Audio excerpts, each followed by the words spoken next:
pink. I'm blind. I'm blind as a bat. These backup glasses don't work. My dog just chewed up my last pair. My very last pair of glasses, so. Him on. And when he struck this chord, and there was a guy with one of those big. So y'all bear with me and my blindness, if you don't mind. I haven't got anything set up. Let me get over here to the chit chat. 1 moment. I'm gonna take my face off for a moment. I gotta talk to Mary Jane while I talk to y'all. Let me head on over to the chit chat. See who is with us. If I can see. One damn thing when I'm pushing buttons is a whole nother thing when I'm pushing them blind. Okay.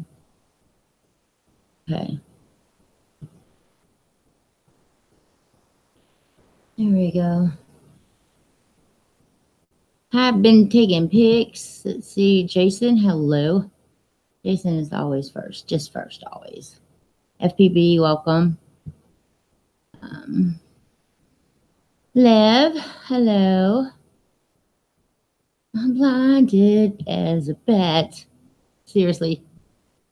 I want to beat my dog. I literally just let her out. Took her outside. Came back in. Set my glasses down on the bed. Then couldn't find them for a moment. I'm trying to get the maintenance guy to go out there and push the rotor button for me. And she chewed them up. I mean, literally in a matter of 2 minutes, I found pieces of them. So how do I ground her? Damn it, man. Hi, Andy. Ugh, it's so frustrating.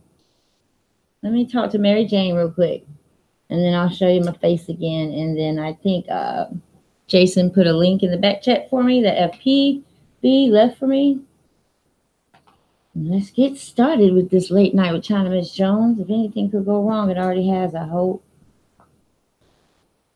I think if I stay still and don't move the computer, we might be okay, guys. Again. Let me talk to Mary J. Where the hell did she go? Any ladies? Are there any ladies on the panel yet?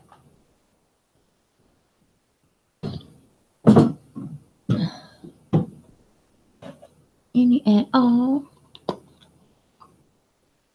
And before we get started, does anyone get, well, you know what? I'm just going to drop the link in the back chat for all of us. If somebody wants to jump on, you're more than welcome to.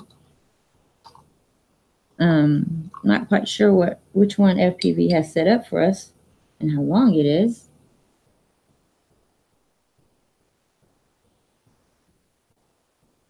I'm reading the chit chat. I'm sorry. It's hard to read because I'm blind as crap.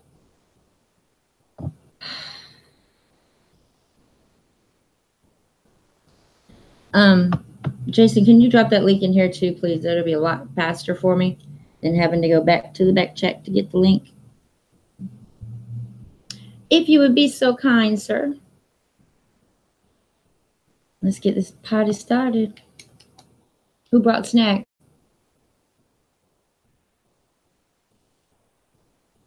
Oh, good. I don't want a panel. I'm just saying. You don't think I have a panel. I'm looking at a panel, Jason.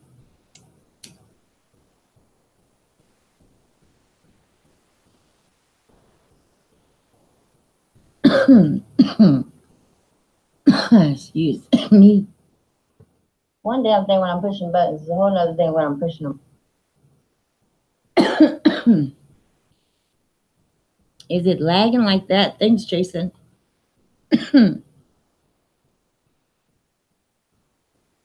Blinded as a bat.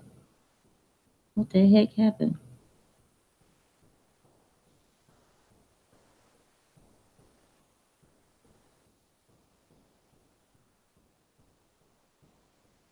All right, now. I think I just caught up with you guys. Good evening, all right. Everybody. Pause that. All right. Let me get this set up. Again, I'll come back and chit-chat with you for just a moment. Let me get this link set up real quick. Oh, yeah, this is a good one. Yep. So you might as well pack a snack, because we are in it for the long run. See who stays up with us.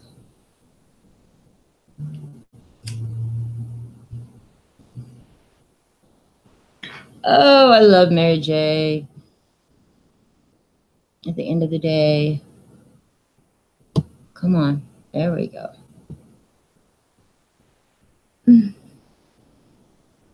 Almost there, folks. Almost there.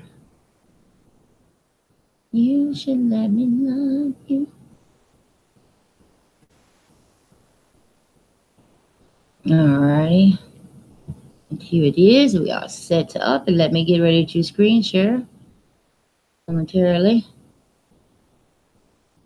Are y'all ready to get down? I'm just saying, Jason. The reason I leave it in the back chat, because even I get stuck sometimes, and I would like, to be able to ask questions. As long as one of them's in the chit chat, then I'm okay. You know what I mean? Do kind of want some girlfriends up here, though. Where the girls at? Where the girls at?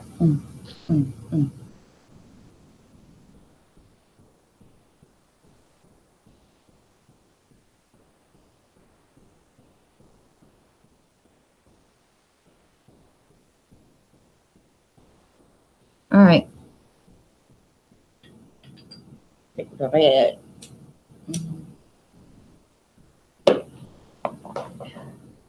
And not to mention, it's cold as crap here. I mean, freezing to death.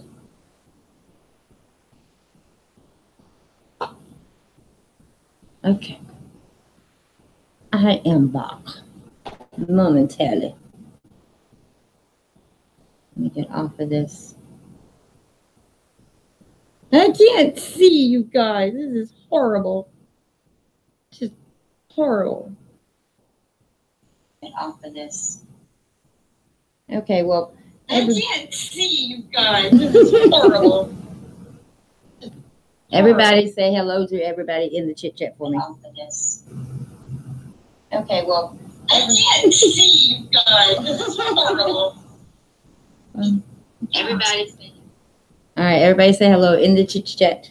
Everybody sub everybody in the chit chat. Chit chat. Okay, so we are going to see Underworld. This one is by FPV, if I'm not mistaken. Hold on, I'll be right back. Let me see. Screen share. Might help if I had a screen to share again. You can help me love you. Did anybody see any halos anywhere today that anybody heard of? I know I didn't. Screen sharing is on board. I can't read it. Shocks and all the creators' work revealed. Okay, and I want to say something before we get started. I clearly believe, this is just my belief. If it doesn't apply, you don't get offended. I've had enough of that. I truly believe that people are misinterpreting signs in the heavens. Now that I know about the underground, I'm not saying I'm right. I'm just telling you my theory. And everybody is looking for, a man in the flesh, or human, Jesus, Yahweh, Yeshua, to come down from the heavens, right? All signs are in the heavens. I believe that the signs you're seeing now that are portrayed from the underground are the signs in the heaven. They are. There's a cross right smack dead in the middle of one. They're illuminated, I mean, it's just something to think about. I mean, every other sign I see in the heaven is depicted from below. So I believe that we are seeing the same signs that everyone else saw back in the day, before chems and all that good stuff. So if you haven't done any research on the underground, it's very, very interesting. It's very, very, very, very interesting. That's all I'm going to say. And everyone say hello to FPV in the chit chat. One Conscious, Cat's Eyes involved. And I will leave. I have been trying to leave their links after I upload, you guys. And some reason it just won't let me. Not for like a day. So I will attempt to do it again. But if not, I'm sure we could gladly drop them in the chit chat. And if you have anything to add to the underground, feel free to drop a link. We will check it out. Here we go. This might have a... Tonight we have the research team. They're going to go over some stuff that they've accumulated in the last couple of weeks, some new discoveries, some real gems here. So yeah, you guys know the crew at FPV. I'll cut the captions off before y'all even get started on me. James and Cat Ice. FPV, the floor is yours, brother. Hello everyone, before you start. Cheers, Roger. Hello, Kat. Hello, everyone. Hello, panel members. Hello, fine peoples in chat. You're probably wondering about the title, Shock and Awe. What we're going to present today, we think will shock and awe you. It should shock you into realizing what it is we live upon. I'm going to get my magnifying glass and read the chat in a minute. Because that's what we're revealing here today, the creator's work. To add more to the research team, the map we're using is the one done by CDs, which you can see the Mercator maps being derived from. And other information that we're using for gathering is done by Ron, FE Ron. So a big shout out again for Ron. He's plotting data and gathering information for us in the background. Right, what I'm going to do here is present to you the Nazca lines. I'm going to give you a little guided tour around them to see why they're so important. Now, if you look at the whale in red in the top right, then at the north, you'll see north, and on the left, you will see solar clock. Now, I've used them to realign the world map based on what we're looking at here, these geoglyphs. So the whale would be northeast Russia, sir. The solar clock would be Alaska, and obviously the north in the center at the top. So let's play through this and give you a little tour. You should see some current comparisons here. I'll overlay the world map we're using by series. And you can see how it blends in here, how it kind of fits. Of course, times have changed since these were carved into rock. So a few changes there over time. But other than that, it's pretty much intact and showing the world map.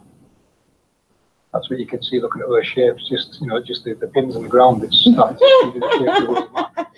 Jason, I was... These geographic locations have been placing on the map. They're actually locations. Oh, Jason, I just love you. I was just about to say, if anyone...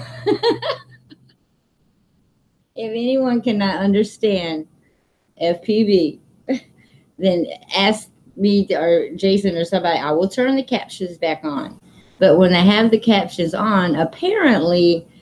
it has a mind of its own, and it keeps the chit chat cracking up, and they're really not paying attention. So if you cannot understand him, I will turn it back on. But until then, I'm going to leave it be. Markers of very important items in the underworld. You can see here Trout Jason FPV Russia used as a reference. So there's actually two references to whales up there, but I just used the beluga whale, and this one in Alaska. So you can see Alaska there. Thank you, Mister. Mister is regulating. Hold on to that thought as well. Very, very important. He's a busy little guy. We'll get to that later on. You can see the two locations I've marked out here to open the world map up into a flat map. There is again the basic shape, and we're going to give you a little tour around what have been placed on the Nazca lines in Google Earth. What you should be seeing is structure, connections, and lots of very interesting information, especially when I'll go into more detail of that later on, but just a little tour of this to show you what I've been looking at and piecing together on the Nazca lines. That's going roughly on the map over towards northeast Russia, sir. See the whale there. On the Nazca lines, it portrays the whale as flattened by something flat, but you can see there it's not flattened, it's actually behind something. We'll get to that a bit later on. Y'all got a host that is blind and a narrator that can't understand. Mainstream, we used for ceremonial processes, say walking down the line to get married, all this kind of ridiculous theories. So they, you know, they're hiding this information. This is very important information for master lines. So geoglyphs, you know, you look at geoglyphs in 3D. You put them in a 3D environment, you will see that the picture is really displayed. This is a little tour. You can see all the lines. I mean, I haven't finished yet. No way they're finishing. I know these have been done by other people before, but they weren't showing what I'm trying to show you. Trying to show you. See there, the hummingbird. Beautiful. I also notice its beak's actually attached to a structure. Structures are very important in this. It's a location marker and a structure what the hummingbird there was actually attached to. Now the hummingbird, it's a message. It sends a signal. It means transmissions. Now if you look at these, you can see antenna designs here. But most people out there that know any amateur radio or antenna designs would see straight away there's antennas in these images. Like there, the parrot, it's a 2-element RGB, and obviously a repeater because it's a parrot. It's been made so easy to decode this, I can't believe it. Taking a little tour up north there, that's geoglyphs up in the north. I would say probably references the northern portals reference in scripture would be possibly that location there looking at our map. Again, there's another antenna design. You're going to see lots of the various antennas in this. Lots of signaling going on. There's another. You can see the connections being made. He's going in the acorn where they keep globes. Again, see the coils, antennas, structure. That's what I need you to see. I need to see the structure and these antenna designs and the connections going on. And you can see, look at it, I mean, the area is vast. A lot of these have been covered, built over, farmed upon, you name it. They've been lost, they've been buried, built upon, you name it. It's a shame, really, what's going on down in Nazca. In fact, recently, you've probably seen a headline where a truck driver was driving around over them. He's since been arrested. They called it the United Nations Nazca Lines or World Heritage Site. It's not United Nations, it's World Heritage, not United Nations Heritage. Right. But just to correct people on that, it's not owned by the United Nations. But I'm pretty sure they're probably behind trying to hide it. Mm-hmm. There's the spider there. I located the spider off the coast of the USA. You'll see more into that later. You can see there the spider, it's actually got its foot inside of another geoglyph. Is the spider in relation to the crop circle spider too? Oh, never mind. I'm going to write my questions down. I'm sorry. Said I was going to behave today. Fantastic detail, these. Really amazing detail. There's so much detail. It's going to take me a long time to fill it in, but I enjoy this. It's amazing watching it come together. There's the monkey. Again, so although Google overlaid this monkey, you'll notice they haven't attached the antenna. It's actually got its hand. No, giggling China, just happy the internet is running. I've been without it literally all day. Capable of receiving I'm just happy. Activating something. That's why it's got a piece where the tail, below its tail, you see, notice an extra piece going into the ground. That's to say, that's basically a location marker. But the structure should be jumping out at you in 3D. You can see there various parts of structure under the geoglyphs. I'm not sure what they all mean yet, but I definitely know they're all about signaling. Like that bird there, that'll be sending a signal to its left. Like I said, you can do all this yourself in Google Earth. If you got Google Earth, go to the Nazca line and start tracing them. Right. Yeah, it's built into Google Earth. You can plot lines across it, save them any colour you wish, move along. I recommend doing it. It's amazing what you start revealing. If you haven't got Google Earth yet, grab it and go practice this. Not just at Nazca, these lines aren't unique to just Nazca, they're all over the world. Nazca is very detailed 3D blueprints of the underworld. And that's not by coincidence either, people. This is what this information is revealing. See more what I mean in a few moments. I'll pause it when the images come up. Right, that one there. You see that? If you look at this geoglyph, you'll notice it's 3-tiered. It's actually a 3D. If I caught it at the right angle, there's your vertical support. There's the horizontal one. You notice the ramp going up to the second level. And so the ramp there, you can go underneath to a third level. It's just like a 3-story car park.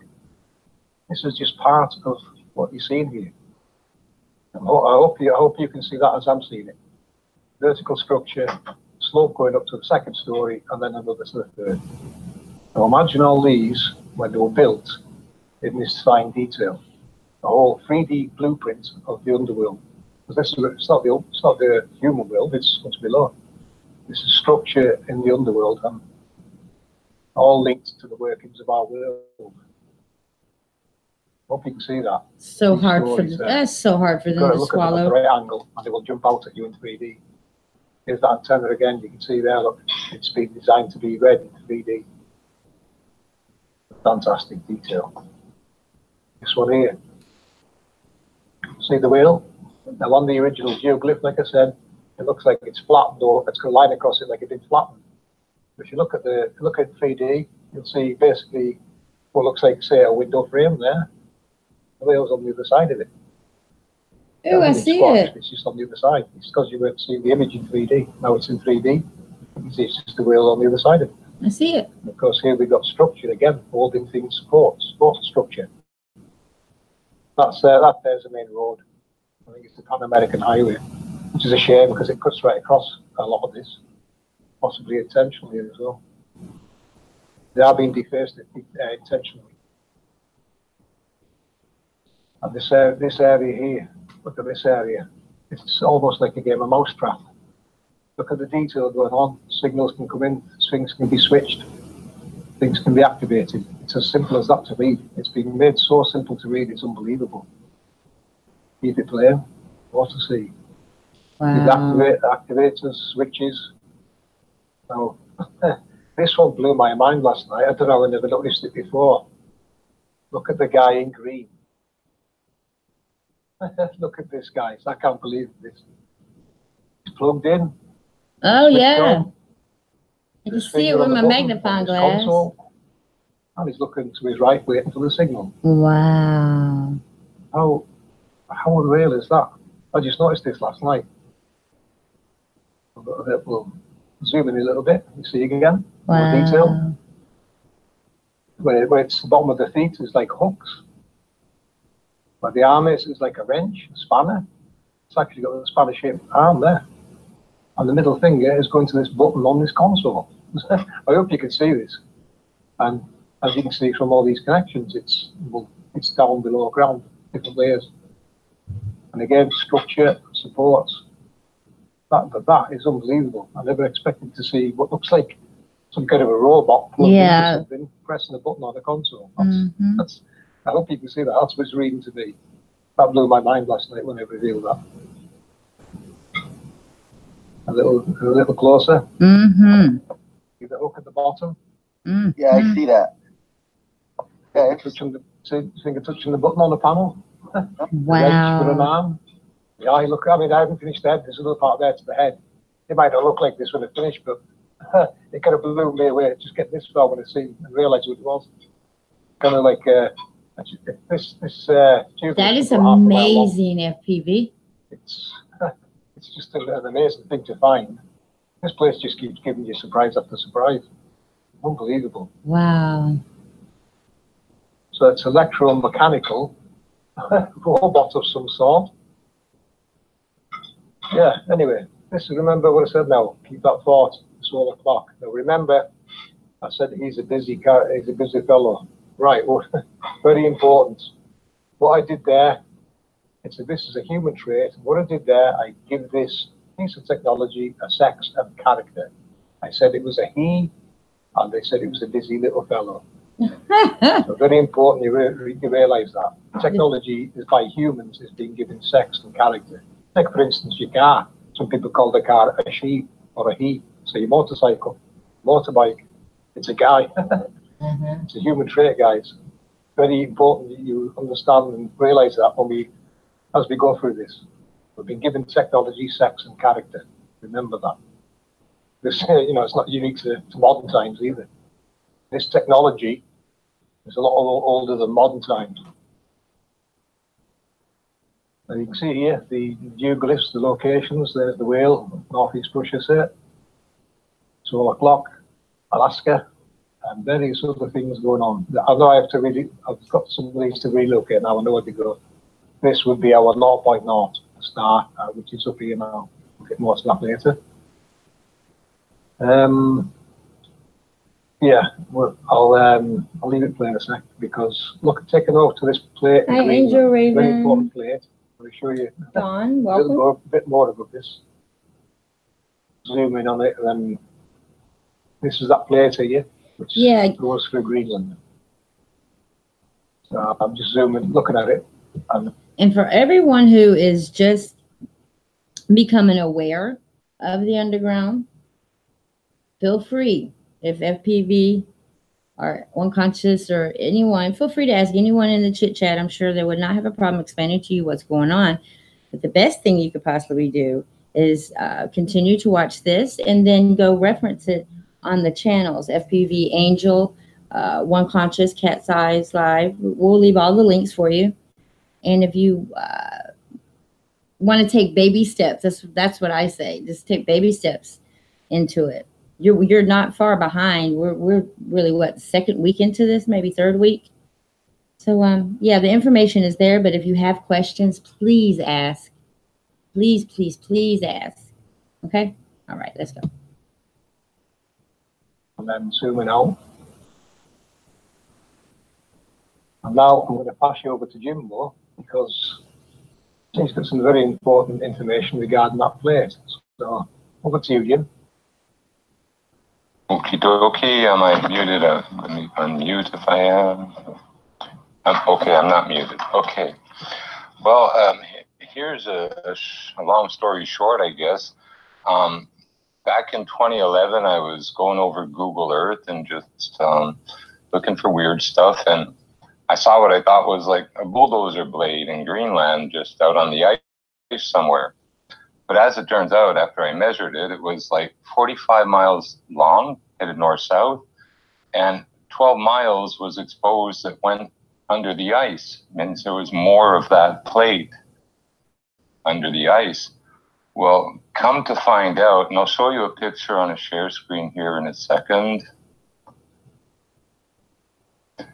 And I want to share an application. Okay. So this is the picture I pulled off in 2011, the so-called bar out in Greenland, okay? And this was just what I thought was a bulldozer blade. But when I measured it, this north-south line, which is sort of sideways, the red line, about 45 miles. And then down to the snow, or where it goes under the ice, that's about 12 miles. It would cover most of the island of Montreal, what you see exposed here. But the full size of that plate is probably somewhere more in the neighborhood, north to south, of 1,450 miles, and it descends on a slope or an angle into the ground for another 250 miles or more. What? And it's one single piece of steel. There are no welds, no solder points, no connected plates, no bolting plates. It's one piece of steel. Now, this piece of steel is not the only one. And what it is, let me share another screen. I guess I have to stop this one. Yes, and then start another one. So I'll start and show you how these plates, again, in the Inca lines, those big rectangles you see, and the big wedges, well, they're basically more of these iron plates laid out in different places across the earth to act as a control system for the sun, deflection plates. Y'all heard that? So let's get to Google Earth and take a look at that particular aspect. I'm just going to go back just a notch. I want y'all to hear that one more time. I guess I have to stop sharing. Take that into, I want you to inhale what he's about to say. But carry on. Okay, did I do something bad? Yeah. Let me see. I can't find my Google Earth in this. I don't know why. It's not showing up in the programs. But let me see if I can restart my Google Earth. Well, I'll just go right to my cam and show you on the wall, and then I get that set up quick and easy later. Now, I have a pretty big map on the wall with some basically just green masking tape. Hangouts can't understand the selected camera without...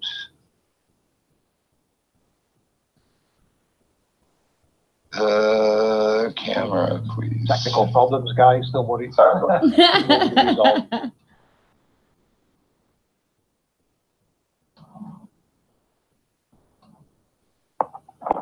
Yeah, but that's an amazing find. Okay, I really need to get the camera. I'll shut this off here and see if I might have to F5 the Hangout and just come right back. All right. Let me F5.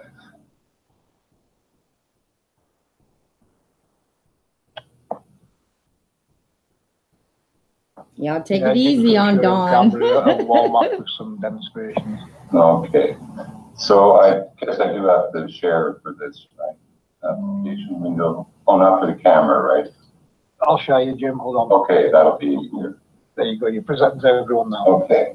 Now, for a lot of people, this probably just looks like a bunch of like green on, you know, things laid out on a flat world map. But what this layout represents is actually these metal plates that are placed all over this plane, and they are placed there, these ones in this blueprint, the Nazca lines that, you know, have been decoded. Those bars represent these locations on Earth, and these are huge bars. These are huge electromechanical installations. It's like a big cathode ray tube that operates exactly the same way an oscilloscope would. And the sun is a ray or a bunch of, well, they call them electrons, a stream, and it is forced into this, you know, magnetically charged areas between these plates. At the east, it's started, it's prepared, it's given a kick or a push. Sweet trigger, it's called, gives it to it, starts pushing the sun across from east to west to the west side of the plane. Once it gets to the west side of the plane, another switch, a trigger called a flyback killer, terminates the sun for that day, or these make sure that its energy is not seen in the split second that it flies back to the east and gets another push to sweep across the plane again.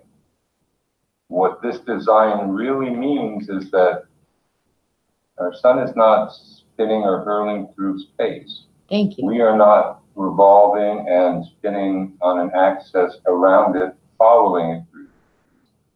The sun is generated locally by this system, and it follows electromagnetic waves that come up from the ground and guide it. In fact, what we're starting to think is the circular disc shape that pushes the sun, it's formed like a cone, and the sun is on top of this cone. And this cone moves across these plates with the light that is our sun on top of it. And that's where I am. Again, all these green lines, the thicker ones, the R shapes, they're involved with deflection of the sun through the seasons. See, I can get up and point out a bit to you. I'll point it with the light because my headphones won't reach. But up in the north corner there, it's too bright. Up in the north corner, those wedgie-shaped things, those boxes beside them, actually magnetize and help deflect the sun. This bar here, or the brush also. See, this bar is one of the winter season sun guides. There's another bar just off to the west, and it's huge. It's actually the same size as Greenland, but because of the skewing of the maps and trying to hide stuff for generations now, it looks cockeyed. I so wish we This could bar afford to here make a over movie. Alaska That is would the same size as the bar that would over answer a lot of questions. Greenland. But on the world map, the globe, these two bars, the two tips of these bars are pulled towards each other, like it's showing you that it's like 8:30 or 7:30 in the evening, where they actually run parallel to each other. You pan your camera left a little, Jim. We're missing the left part of the map. Okay, left, that way left, that way left. That way, that's it. Yeah. A bit more. Yeah, that's it. Perfect. Okay. Right there. So we have phenomena we see. Again, if you notice, there's a bar that comes off this long bar that's off the east coast of the Atlantic. Now notice it comes from basically the northern Quebec border straight down and it crosses Florida. Now there's these huge plates that run underneath from, mid-Atlantic to, between South Carolina, Florida, North Carolina, the Chesapeake, straight back west, all the way to Los Angeles, California, and down to the Baja, and straight back to, Easter Island of all places. Down here, when they're having their summer, If anybody needs me to rewind at any point, just let me know. That run through. Let somebody know. Let me and know. underneath the continental, South America, to these two plates that are on the front wall or the west coast of South America. These are two huge plates that have been placed there to work in unison with these plates to guide the sun. This one too runs off to, I think this one's to Easter Island and this northern one goes to the Hawaiian Island chain. So these deflectors up here help to deflect the sun over these plates for a winter. I figure these two plates here are in the transition of, seasons. And then these plates are the ones responsible for helping the south have their full summer before the cycle switches back the other way. But up here, even beyond where, we can see the symbol is part of, again, the sun's deflection plate, probably for the northern winter. Again, we have that phenomena in Canada where we see the northern lights. Mm-hmm. Well, there are plates that intersect that run on the western side of Hudson's Bay and also traverse the north of Hudson's Bay all the way to the foot of the Rockies there, nearly to Alaska, where I'm pointing. So this might be a curtain, the conductor for those curtains of lights that rain down as the aurora borealis. These two intersections, we call this section right here, just off Florida and the Bahamas, the Devil's Triangle. Mm-hmm. Well, a lot of things happen with magnetic bars that big and metal objects close to them. So again, that's about, my input was actually for this group in this study was having that photo of the bar helped to identify by the symbols on the Aztec maps that was being decoded by FPV as these huge metal bars. And when, after a lot of kind of like brainstorming and mental blockage and other stuff, I looked at the configuration and realized it's like an oscilloscope or cathode ray tube. And again, our sun is created every day in the east, sent across the plane, and terminated when it comes to the west end. Either terminated or the light is suppressed for a split second and it flies back. It ain't turned off, we just can't see it. So that's like just suppressed. Sometimes things take too long to charge up, so you just leave them on all the time and find a way to suppress the signal during the flyback. Basically what happens. Interesting. For me, so I should just maybe bow graciously and let one get involved with some important information that relates to all this. So where is one? I guess we're good for passing the torch at this point. Okay. Hello? Yep. Right. Yeah, Uncle Jim. Yeah. So all yours, one. All right, thank you. And hello, everyone. And Katz, thanks for having me on again. You're welcome. All right, so FPV, if you'll put the first picture up for me, please. Okay, so what I've been doing for the last couple of weeks is studying more details of the earthquakes and the earthquake pressure. So what does science say the earthquakes are? Science says that when rock underground suddenly breaks along the faults, this causes a sudden release of the energy and it causes a seismic wave that shakes the ground. When two blocks of rock or two plates stick a little, and then when the rock breaks, the earthquake occurs. So that's science's definition for earthquakes. So that does make sense to a point until you begin to study what we're studying. So my explanation is that the definition is different.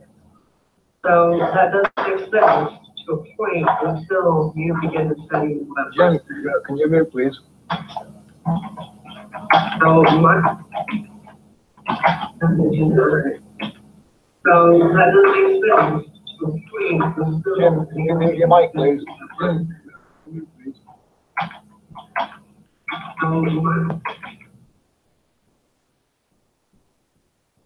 Okay, sorry about that. Rebecca. Okay, so my explanation is a bit different. What the plates actually are pretty much real plates, like Jimbo was showing you, and FPV. And they are the mechanics, the technology that carry this energy that the FPV was showing you. So when these signals they're sending, that's what these earthquakes are. They are the shaking of the earth as the energy transfers into different areas. Excuse me. Sorry, I'm going back just so I can hear her say that one more time. Okay, sorry about that. Rebecca. Listen, please. Okay, so my explanation is a bit different. What the plates actually are pretty much real plates, like Jimbo was showing you, and FPV. And they are the mechanics, the technology that carry this energy that the FPV was showing you. So when these signals they're sending, that's what these earthquakes are. They are the shaking of the earth as the energy transfers into different areas. Excuse me. So they activate daily in the designated areas, such as the sun moving into an area. The way FPV and Jimbo were showing you, the pressure actually seems to stay a bit north and south of these sun paths. So this is telling me it's holding it in the designated path for the time of the year it is by creating the path with the energies from the north and south. So can you go to the next one, please, FPV? Whoa. Holy mackerel, what was that? Okay, so that'll work.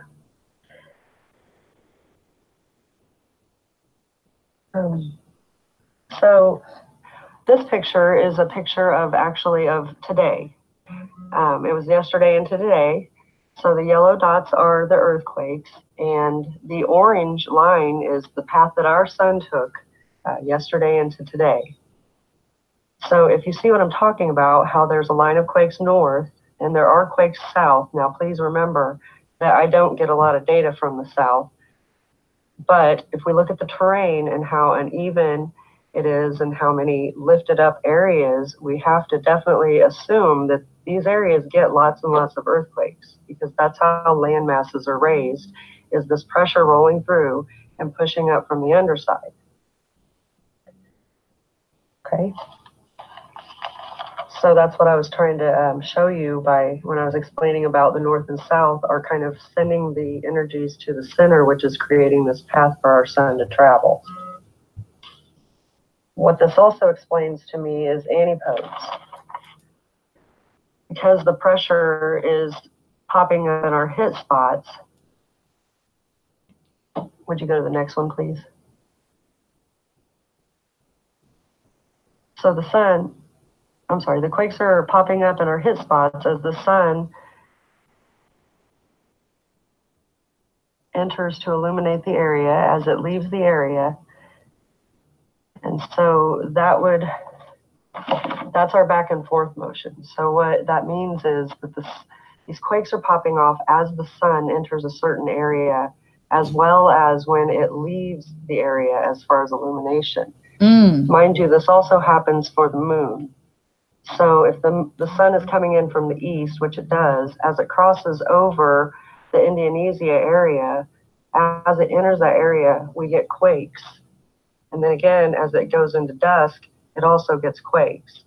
So it's the energy transferring through the earth and entering and leaving these different areas. These happen each day. I have actually tracked this for quite a while, everyone knows. A good example of this occurrence is, and I may pronounce it wrong, so I apologize, it's Oaxaca, Mexico. So for the last week or so, I've been kind of watching every quake as it rolls through, and that particular place has been getting little swarms of quakes at the same time every day.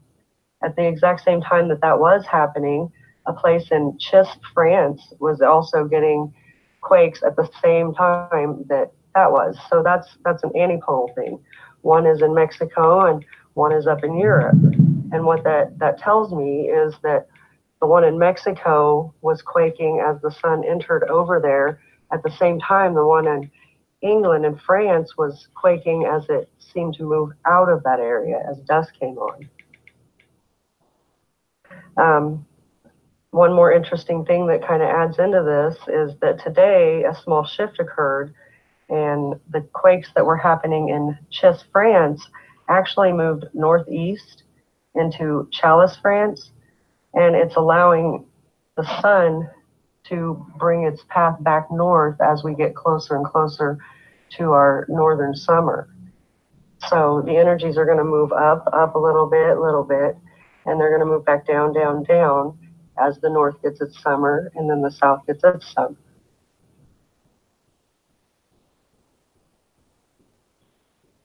So pretty much like I was saying, all this is showing is the energy moving through the plates.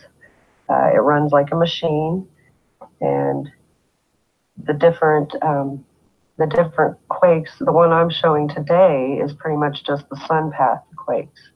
So you'd have to imagine that different plates and different signals are going to cause different occurrences on Earth. And that's about all I have, really. So I'll let FPD take back over. Okay, thanks, Ron. Fantastic information there. While this image is on screen, guys, I'll just point out, this also explains the 24-hour sun in the north. You see the loop it's taking? Well, the path. That is what would create our 24-hour sun in the north. Obviously, we don't see it this time of year because it's a few thousand miles even further away, and possibly even switched off. That seems to be the loop. While that's on screen, you can see there how on this map you would get the 24-hour sun using this halo system. Now we'll get back to we'll get more into the halos and such now. I'll just stop that and represent.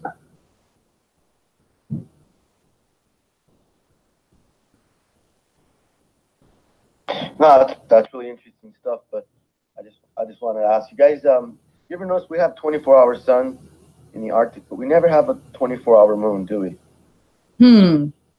Good question. No, it seems to change quite regularly. We haven't done a lot of the moon at the moment. This seems to be the geoglyphs and setup seems to be based nearly on the sun that we see. You know, unless it reveals itself more in more geoglyphs as we keep on through them. But what I'm saying is, it seems like the moon it's functioning a little differently, is what I'm saying. Yeah. It's being switched on and off. It's some stuff like that to look at, but I think it's the same operation. It's using the same mechanisms to operate. Right, I'll carry on with this, guys. Yeah, I'm sorry. Go ahead. Right, so You notice we relocated the. Why is that stopped? Pause there. Yeah. Relocated the portals, which is these things in the corners here. These are the portals referenced in scripture. We've relocated them to north, south, east, west. Originally we had them over in the north, east, northwest, south, east, southwest, but now it makes more sense than where they're being at now, especially with the data one showing you there about how the sun is interacting with the center of this map. You can see here this star type thing in the center. These are connections on the ground going to angel technology, which is controlling the motions of the sun across the face of our world, basically. These interact with it, and it gets handed from one to another and moved around to create the path that the one showed you. And over the course of the year, it'll switch up and down over 6 positions. That's our current way of looking at it at the moment, and that kind of ties in with Enoch's description of how the portals work. It's switching up and down 6 positions over the course of a year, giving you your northern summer and your southern summer. As simple as that, and then it moves back up again. It's moving up and down all year long. You'll notice down off New Zealand there, the portals. People in New Zealand, a few thousand miles east of you, is some very interesting locations that you can see there. This is where they would be located. So the Bering Strait, that's been mentioned before, you can see now why it's so secretive and hidden and all that, because when you open the map up to a true flat map, Alaska and Northeast Russia are on opposite sides of the world. They're taking the flights in the north to give you the globe A style projection. So that's a little bit of information about the flights. Again, series map. We're going to show you how we relocated the meridian, because we did have it just off the coast of Africa. See, it's so complex. You look on this mimic map, I managed to capture 0.0 signal, which helped us relocate the meridian right to there, which now, you know, it lines up perfectly on the equator and everything. It was anyway, but yeah, it was more west than we thought. Now this animation, I'll just pause it. Right, this what I'm showing you here is how the portals would work without any of the halo systems being activated. It's just basically shooting across the sky from one side to the other. This is how it would work. I take it you people who are chit-chatting already know this, right? Activated, you'll see a totally different story, because this is what's called trapping. It's electromagnetic trapping and manipulation and handling of our sun. It traps it, it manipulates it, and it moves it around these halos across the face of our world. Don't worry, we do have visuals on this video group. And you can see now how we would slow it down and start making it go to where it needs to be. It can take any path on here, it's all preset and pre-programmed. That's just to show you how it slows it down, then it can manipulate it to a path where it wants it to be, and then it'll, as Jimbo says, it'll get to the side, it'll squeak a little, take care of it, or it'll recycle it, depending on what time of the year it's on. This doesn't seem to be happening in the south for some reason. Other information on the screen, this screen is going to overwhelm you. This is CERN's setup in Europe. This is also its setup, and I've overlaid the center of our grids here to show you how these 8 segments match the 8 segments on here. 9, you 8 around the center and 1 in the center. 8 around here and 1 in the center. You divide 9. That seems to be in control of all these, what we would call like slave systems. These ones on the outside that aren't connected to the line, they can still receive transmissions and activate as and when needed. This is related to the earthquake data we've been tracking and showing you. It's these switching on and off, creating a magnetic field, and this is what the sun's traversing across. As you can see in this animation here, it would go around the edge of this halo, and then it would be passed to another. This bottom left image, this is CERN setup. Notice the halo with 8 nodal points, which is exactly what we've been seeing in the sky already. Oh my God, it makes so much sense now. Angel being technology we've been giving sex and character to for a very long time. Wow. I hope that makes some sense. So that's what's happening there. It's electromagnetic trapping and manipulation. And you can see Shiva there. I never look at Shiva the same. An angel, and as its halo. Ever. It's simple as that, guys.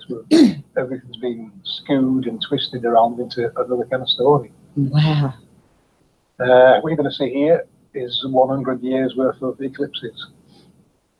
Just to show you that you can see the sun and moon's paths going across the year. Nearly the sun, solar eclipses, so showing you the sun's paths. And you can see them straight lines now being manipulated around the centerpiece. It should give you a better description, a better visual presentation of what's really happening. Here's 1,000 years worth of eclipses. 1,000 years, guys. In the blink of an eye. But you can see how it's being manipulated. That state signal is being manipulated around the face of our world by this technology. And these things are everywhere. There's thousands and thousands of them. But look at the Book of Enoch. He will literally say there's thousands and thousands. You'll find it in there. And they have to be. There's not just these primary lying at the centre. There's plenty of others after, but they managed to pass it over. And our current thinking is now the electromagnetic plates, what we call the tectonic plates. The theory now from us is when these come live, when the sun gets onto one of these tectonic plates, it activates a whole network of angel technology and the halos in the sky to pass the sun across. Now the sun, we think, could be something below ground in the physical halo below ground. Remember, the one in the sky is a projection from technology below. So there's a physical halo below ground with no point. Excuse me. It's very possible the sun's going around this and we're seeing something in the sky being projected there from below. Either that or the sun is something in the sky. Why don't people get that? It's magnetic. I don't get it. Pyramid shaped. You text guessing out of everything. Pyramid shaped magnetic fields. You've seen them in the images before from series. There's some real footage of these said halos. These aren't servers, these are existing ones. See there, people going out recording them. You'll see the sun's always going around the edge of it, and it's magnetically trapped and traversed to where it needs to be and handed over to another. And we think the tectonics, when it comes online... How come I don't know about the Skywatch Video Awards? So the Nazca plate. The whole plate becomes alive, it energizes the air around it, which creates daylight. Never heard of it. And we think the sun is a secondary light. That's our current thinking. These two images came from P900 Sandra. She's probably in the chat there. You can see there on the left of the image, part of a nodal point captured. They show more when there's barium in the atmosphere. When you see barium, you see the whole halo and nodals, points. But here, it's some kind of chemtrails illuminated this nodal point to the left of the sun in this image. And from Michelle in the States, you can see one there on the right. You'll see these everywhere, guys. Keep your eyes out for them. Very special, very unique. We estimate the size. Exactly, and I am a Skywatcher. Okay. Like I said, 5D, I'm gonna put you in timeout. I thought you loved me. To move this across the sky. We're talking lots and lots of technology down below ground. And as you can see from the Nazca lines, it's a very detailed, structured environment. Actually, I'm upset. What they describe as hell, yeah, I'm pretty sure it's going to be hot down there. A lot of work going on. But yeah, it's not what we thought it was. And there's definitely an underworld, 100%, because the Nazca lines are portraying it. So that's where I was up to with this research, guys. They're not sun dogs. Any questions on that, people, or you want me to go over anything else, or anything that's added from you guys?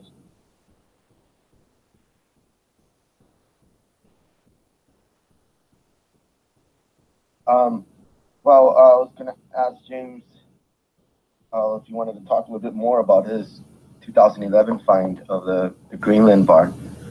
You just wanted to tell us a little bit more about that discovery and how you didn't think it was anything significant then, and well, here you are today. So you want to just take us back to that point there? I was just going to say, yeah, I think you should tell them how you felt, Jim, and how it's changed since. If you're still there, James.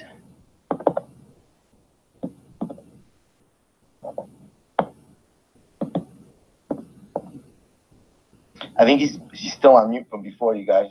Hold on.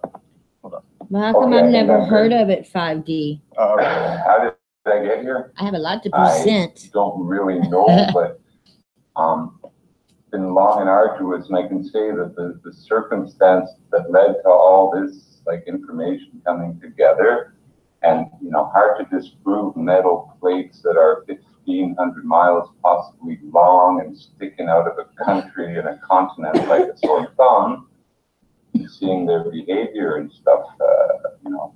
See, this plate goes down on an angle and there's heat under it, and what heat has to rise. Comes up along the edge of the plate, follows it to the surface, and it's hot enough to melt rock and create that volcanic activity. I first saw that when I was a kid, and I was fascinated by the lava. But you know, that oddity of big metal bar above it was kind of like weird. But it never really entered my mind that, you know, ever later I snatch a photo off the internet in 2011 and then wind up here. That is Talking amazing. about, you know, and what it is one of the biggest secrets that's out there, you know, things that these Freemasons and these Jesuits and all these people know. They know how structured and how symmetrical this world is. They know all these creators of fiction and the brainwashing that we're on a very square plane, and in all likelihood there's, I suspect, like others, there is more land south of south at the so-called, you know, Antarctic. There's more north of north, where we call the so-called, well, where we twisted Russia around and, you know, made it follow a hula hoop. You know, you got to get that hula hoop, things moving in circles out of your mind. That's just a way to keep you dizzy and spinning.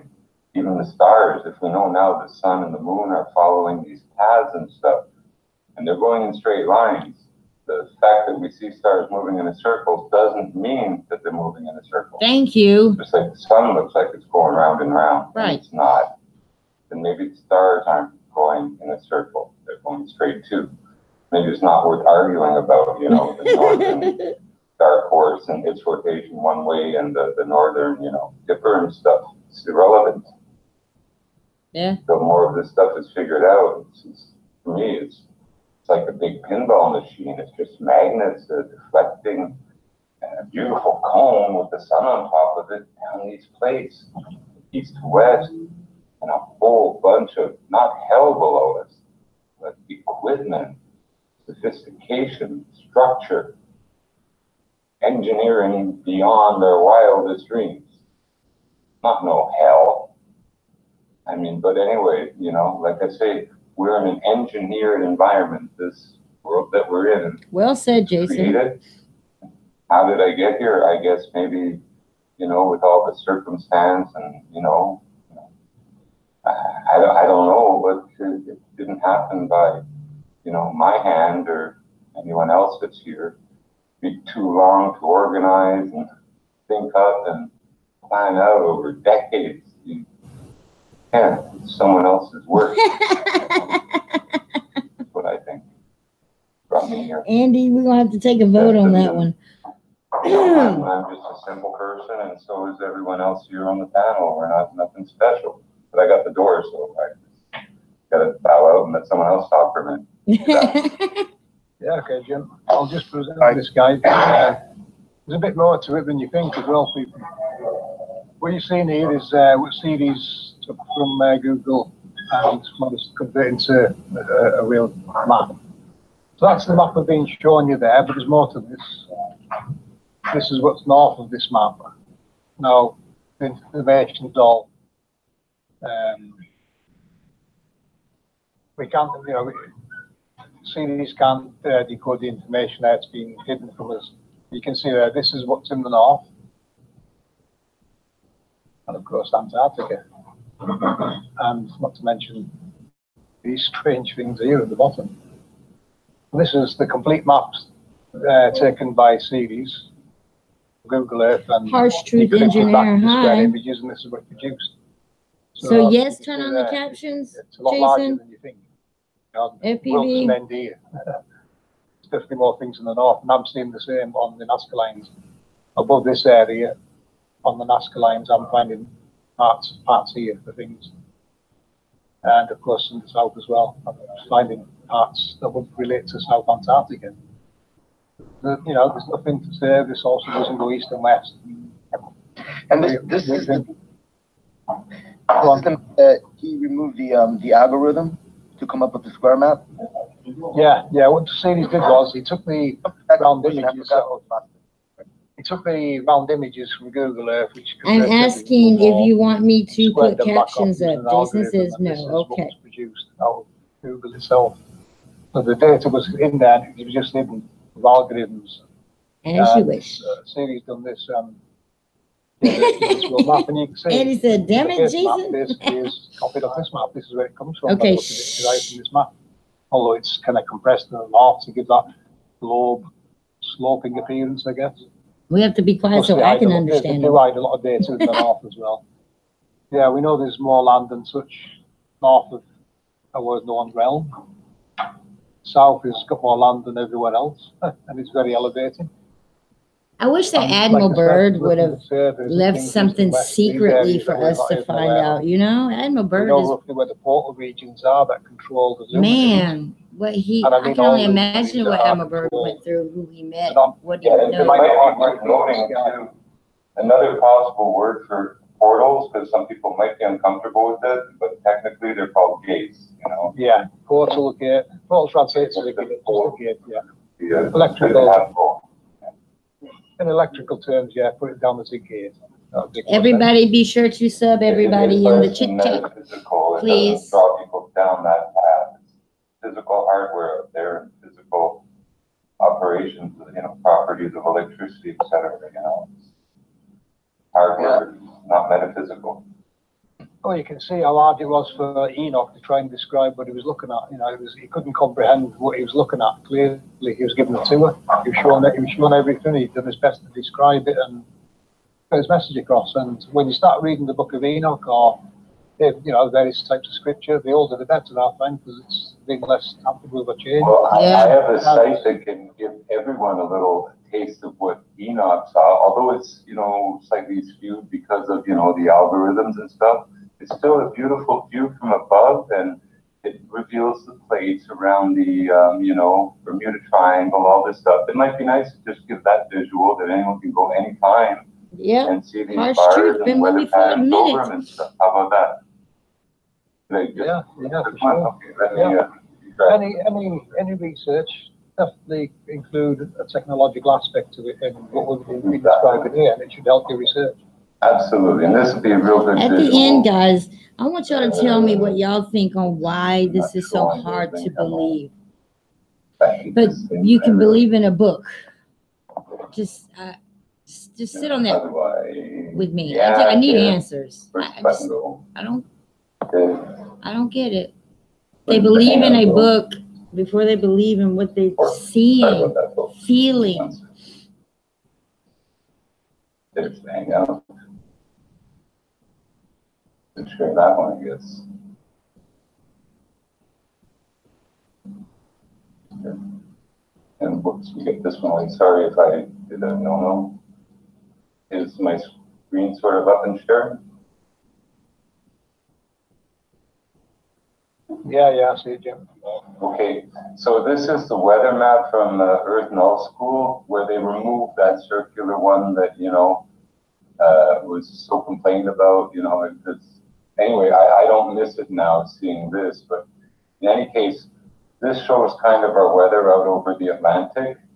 Like I say, there's a bar that runs from basically the foot of Iceland here, where you see this little swirl going, all the way down, literally, to across from Florida.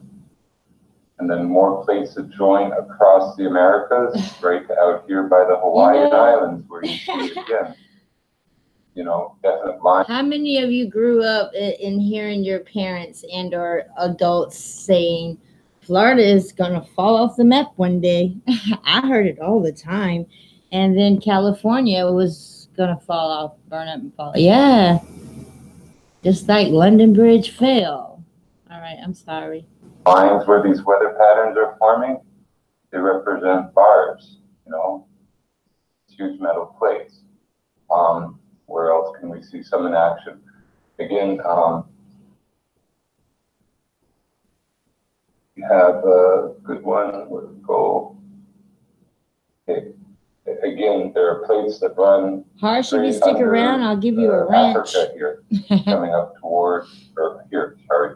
You can see this triangular shape That's part of a wedge that goes straight under the South Africa, Johannesburg, and butts out here. But, you know, it's masked, it's distorted with their algorithms, but these lines that we see that and swirls that we couldn't understand are almost the eddy points where two plates join. Like down at the Bermuda Triangle, right where that 90-degree plates meet, there's different effects when you have in electrical things, a contact point, you have like a barrier, a junction, and a barrier, there's always some resistance, you know, and that resistance has to be transferred into different energy forms, whether it's light energy, sound energy, heat energy. There's any number of things, a junction barrier, and probably multiple things that come out of these junction barriers, and different magnetic patterns and stuff, and vortices. Now, if you can imagine a boat full of iron or other products that's a couple of football fields long, say 600 yards, whatever, 300 yards.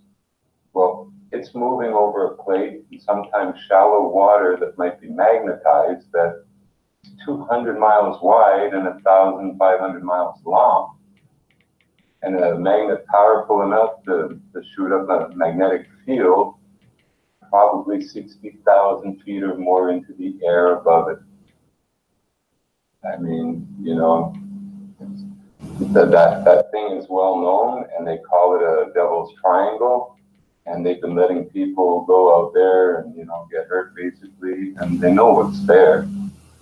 These shipping companies, these moguls, they know these layouts, they know what's there. But they don't care, they'll take the chance and, you know, ship a container worth $50 million or more of goods, and they just want to get there on a certain date. They don't care if there's danger. They get paid anyway. You get insurance. If you lose a load or something, you can't lose. Anyway, these things are well known, and, you know, there are things that happen that are much more predictable than they claim. You know, I contend that volcanology, those guys are full of soot. You know, the dark stuff comes out of the poorly burning fire. They're full of soot. And so are geologists, and so are all of those so-called sciences, because they're all aimed at skewing and distorting and promoting this, you know, so-called science, which is just a tool being used to babble. Andy is not going to give up. People confused and believing idiots like Bill Nye, may I name a few, and Neil deGrasse Tyson and other propagandists, just purveyors of all of this nonsense. And simple people, sometimes they're really good people, believe them over whatever might be the real truth. I don't know where that came from. The point is, of course, that the Earth is a circular dish surrounded by a barrier of ice. I don't know where that came from. Let me get it on. See, I'm being attacked here. The other computer just turned on by itself, sort of. We should shut it off here. Okay. But anyway, these plates have been well known. The fact that volcanoes are probably, and I'm pretty sure, switches turning off and on, controlling the sun, and other sensors telling others to control the weather, you know. The question is, why is that impossible, people? Why is that so impossible? To keep our environment, it's the most probable answer. Livable, including all the weather adjustments we need. So if this plate layout and we have an actually created sun that's local, then there's no ISS, there's no red car in space now. Right? There's never an astronaut that spoke a true word. There's and on it goes. So, you know, I keep saying, NASA, I want my money back. And I think all of us are entitled to some. So even if NASA goes bye-bye, our governments are responsible for giving us restitution for some of that money. All there is to it. They can disappear. It don't matter. Hi, Milky Way. The government will stay real and, you know, have a different influence. Yeah. I'm going to stop halfway through and we're going to chit-chat. The reality will exist for a whole lot of people. Because, ladies and gentlemen, this is it. It's a construction. No, I agree. Going back to your junction barriers, James, would this be like the same thing as what One Conscious was talking about as far as being powerful? Hi and welcome. Well, Yeah, Milky Way. you know, Is there a there's so correlation many to that? ways to have switches trip and activate. I'm gonna pressure plug switches. that during You know, the break if you in have about a 10 pressure minutes. switch, you can get I by got a something plug for y'all. stuff that expands, puts pressure on the switch, which engages, you know, a fan to cool it off or another. Okay, I gotta quit action. talking. See, I'm gonna have too many one thing questions that's to hard ask. for people and might be a bit hard to wrap your head around. This is a system based on synchronization and not on time. Time is non sequitur. If I had to set all this before I put it in operation, you don't calculate no time nowhere. You set conditions, condition variables and stuff, and then you set it in operation. It has nothing to do with time. And this synchronization can self-adjust depending on the variables that are input during a periods of its cycles, or, you know, it has built in, it normally, like, okay, we'd say, oh yeah, our sun works on time. That's not actually the truth, and we have to adjust for seasonal or yearly differences. We all see it, leap years, all this nonsense. Allowing for that, you know, it's sort of like again, there has to be tolerances. A system cannot do what it does and not have flexibility. Andy, put some earphones on. Imagine to know what's going on. I can't turn on the captions. My mods will mod my ass. At its will, or even at God's will, because I'm sure God is still very much in control of all this. Not to go preachy or nothing, but I mean, this is a structured environment that we live in, a huge constructed world, and we're just so blessed to be here. We don't deserve to be lied to and, you know, hidden from the truth. This stuff was scratched in the sand. When I was 5 years old, my dad should have been able to tell me about it, and his dad should have been able to tell him. Absolutely. We should have been able to understand the, you know, stories of the Thunderbirds and the giants and the Nephilim and all this stuff. Even, you know, why hide the Book of Enoch from us? Remove it from study. Huh? Because the Book of Enoch told the truth. Trying to edit the narrative, create a truth where there was some truth, but, you know, well, that's true. Well, they have done that, and, you know, in all religions, you know, any monotheistic religion, it has the same attributes. Each god has the same attributes as the other. Right. So they're all based off the same principle, you know. Yeah. That animation Jimbo showing there, guys, you can also see where technology in use. See where the halos are. This was creating the winds. Pripyat doesn't lie. It doesn't lie. It is responsible for generating winds, tornadoes and such. And where you see, I think the plates on, it's darker gray, where they're, you know, highlighting the magnetic. Look how straight this line is here, how straight this uptake is, or whatever. Oh, and I forgot my questions, like messing around with y'all in the chitty chat. We put powdered iron on, you know, a bunch of magnets here and there, and move them around. Basically, what you're seeing, just they change the magnets under the plates to adjust, and that's what we're seeing. It's all magnetism from below, controlled by technology. Being hell. It's a real place with dimension, with switches, with, you know. So this truly is an electric universe, isn't it? No, it's, well, yes, no, it's runoff of wave energy, definitely. I don't say electricity. Wave energy, no, okay. There's no electricity on flat Earth. Like I say, I've described that to people before. Everything. Yes, you have gone over it before, yes. Yeah, the transformers, primary and secondary windings, totally insulated from the iron core that separates them. And only, well, magnetic induction, Henry's, moves creates a tension, just kind of like a rocking effect, and the whole thing is a rocket effect.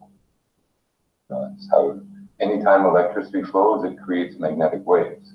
So 5 minutes before break, guys. Electricity through a coil, you're going to get a magnet produced, or a magnetic effect produced from metal. Helps to amplify it, basically.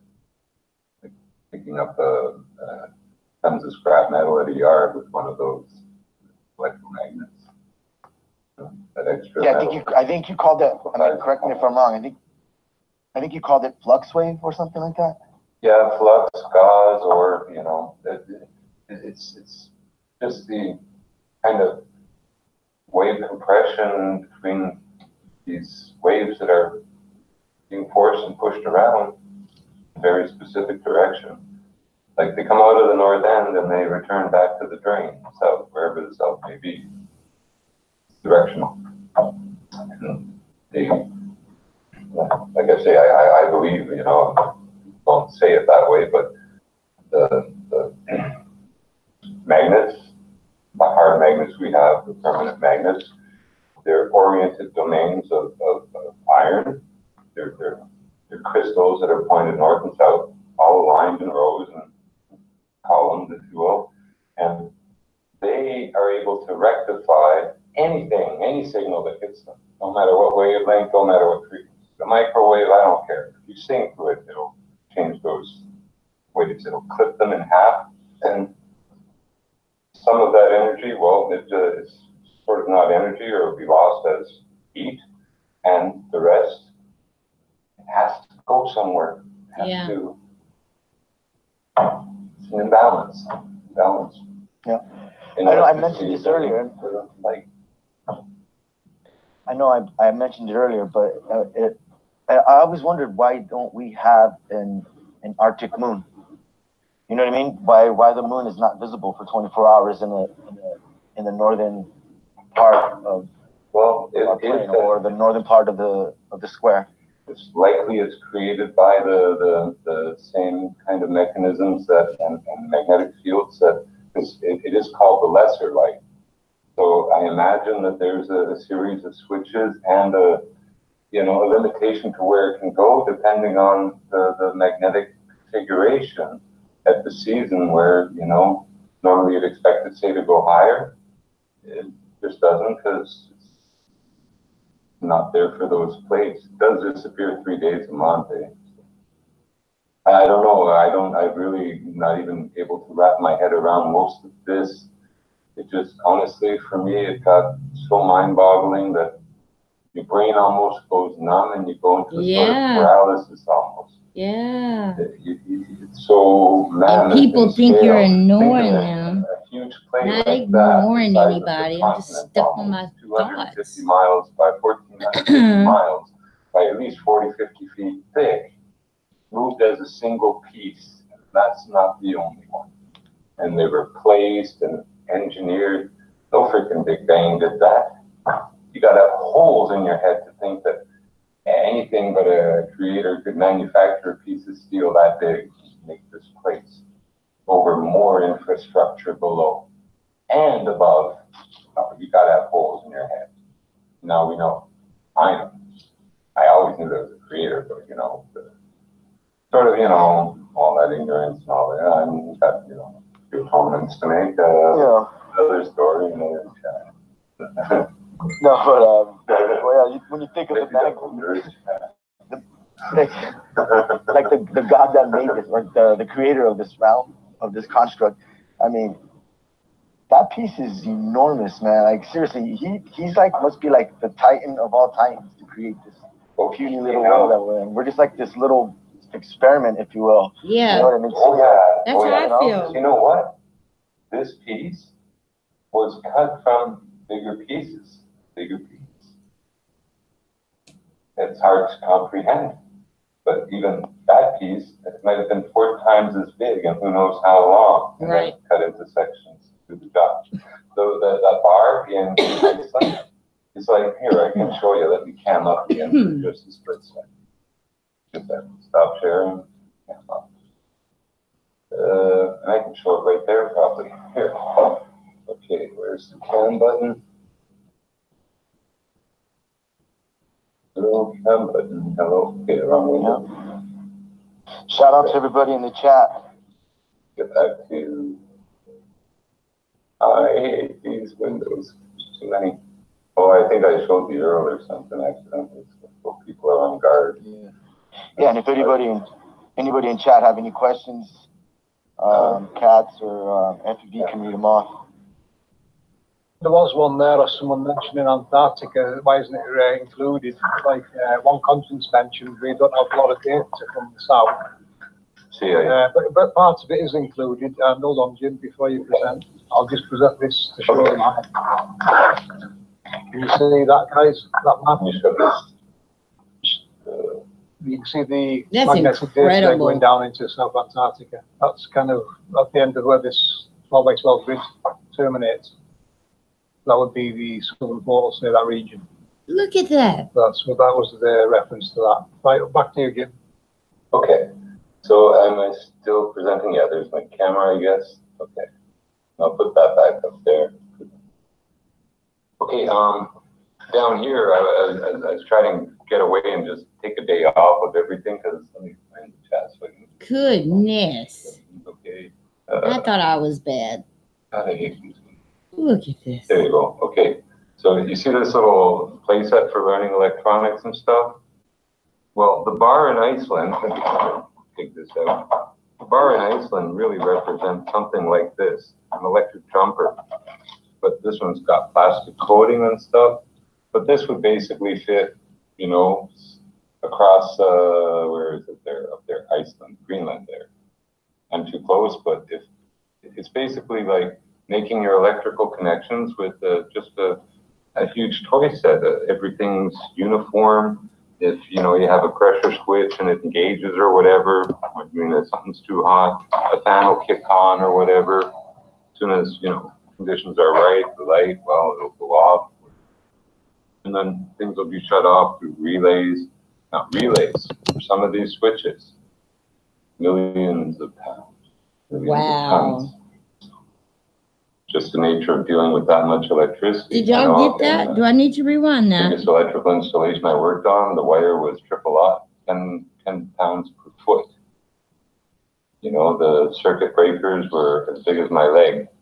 Basically, they're explosive. You know, well-designed explosive to cut the electricity. But, you know, down there, and it's like a complex. It's like a substations and all these big modern stuff that we have in big buildings, but it's bigger. But it's all modular stuff. And plates we see on top here, we see one on Iceland, we see another one down off the Atlantic. They're just huge plates, 1,450 miles long about, that have been cut and placed in exact positions like you see on that wall. Some even tailored to be a specific size, like plates that do the bouncing or reflecting, you know, towards the east there, that go into Vanuatu and to, you know, northern Russia and just, you know, sort of north and south of the equator. But those are fashioned plates. They're manufactured to do exactly that job, and they were put there to work to help to guide the sun over this plane, over this section, this whatever grid and land masses and all that. But it's constructed like with a huge Lego set. That makes so much sense. This would be like God's Lego set, but his Lego set would be, you can't imagine. I can't imagine. But anyway, that's where we are. We're in a world created by, I guess, what you call a God so great, we can't even wrap our heads around what's there. Yeah. Can't. I can't. Like I say, this stuff, when you really start thinking of it, your brain will go numb. It's okay though, because, you know, we should have all known this young, and it's in the teachings everywhere. Yep. But all these liars that got in our way because they're just greedy people, and they, you know, learned how to manipulate and dominate and all this stuff. You know, they had their run. You know, it was fun. But all empires do come to an end, and like I said, it's probably a better empire to build awaiting. But nonetheless, I mean, it's a very simple world. There's no, you know, voodoo in the sun. It's not a burning ball of gas, billions or a million miles away, 93 million miles away. It never was. The only thing that got it that far away from us is liars. The only thing that turns this plane into a ball are the same liars. So, you know, for all these people yapping at the mouth, laughing at people who believe A in creation, B, you know, laughing at flat earthers and stuff. Well, like they say, flat earthers know something. Now everyone knows something. Question from someone in chat called More Swall there, Jimbo. I'll answer it first and then I'll pass it to you for your answer. But the question is, what does the panelist think if I said the moon is a carbon-based diamond cubic photon pulse organizer, which cubes the crystal grid forms and waveforms? Let me reply first. The sun, moon, possibly all luminaries in what would be termed in modern terms, possibly in the physical form down below ground in what we would call a particle accelerator, the physical halo below ground, which is the modern copy of the angel technology. All our luminaries might not be in the sky. There might be projections from within these particle accelerators below ground that may see the electromagnetic projection in the sky. Of course, you'll see that with these halos when barium, etc., is in the atmosphere. Over to you, Jim, for your reply. Yeah, the moon for me is a construction that manifestation from these technologies.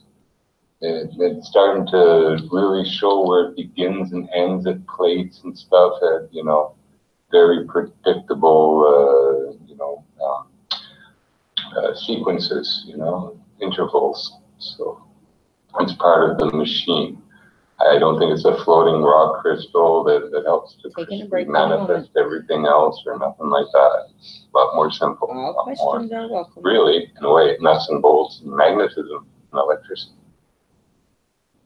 That's a lot of it. But it's not all. It's just open to, maybe a bit of a more coherent conversation about our world and, design what might be around and, maybe, I don't know what it might change, but anyway, we know these plates are there. We know more or less the shape. We know a lot of things now. But Are these plates responsible for what you've said before? You didn't talk about it tonight, but you've said about atomic absorption. Well, yes, they certainly could be, and there's no question. Like I say, the blue we see as the light emitted as sunlight in the day is not from the sun. The light is in situ. It's made where you see it. So that blue comes from where you see it. It's waves that hit probably the hydrogen that's free in the air from evaporation in the water there, or even other, just the average, because the sky color can vary slightly, the blue, but it's wave energy exciting, an electron to a higher valence level, and then in a split second, it loses that force that forced it to that higher level, pushing on it, and when it drops back down to its normal state, light is emitted, blue light from hydrogen. It's not the sun that actually lights up our world.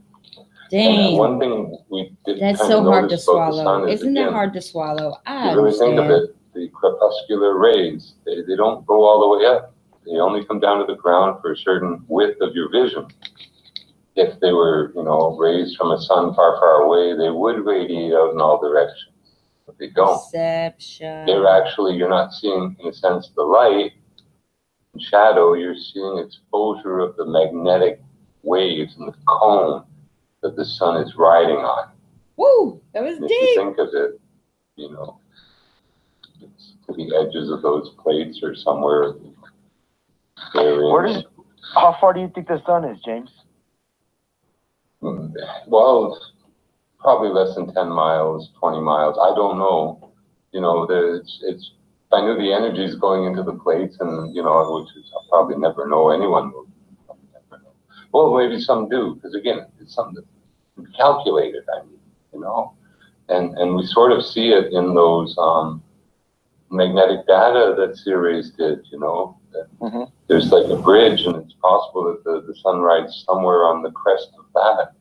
There's so many things. It's just still so speculative and so unknown. It'd take like Ken Taylor to start looking at some of this stuff. Yeah, I got you. I know how basic systems work, because done a lot of repair and stuff. So question in chat there, guys. I'll just present this and talk through it a sec.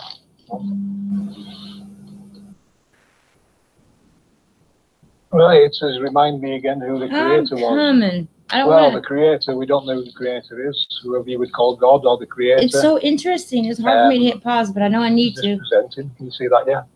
Yeah. Right. I'll take you back to the last lines again. All right, we'll pause here. Darn it. We will pause momentarily. Stop screen sharing. Darn it.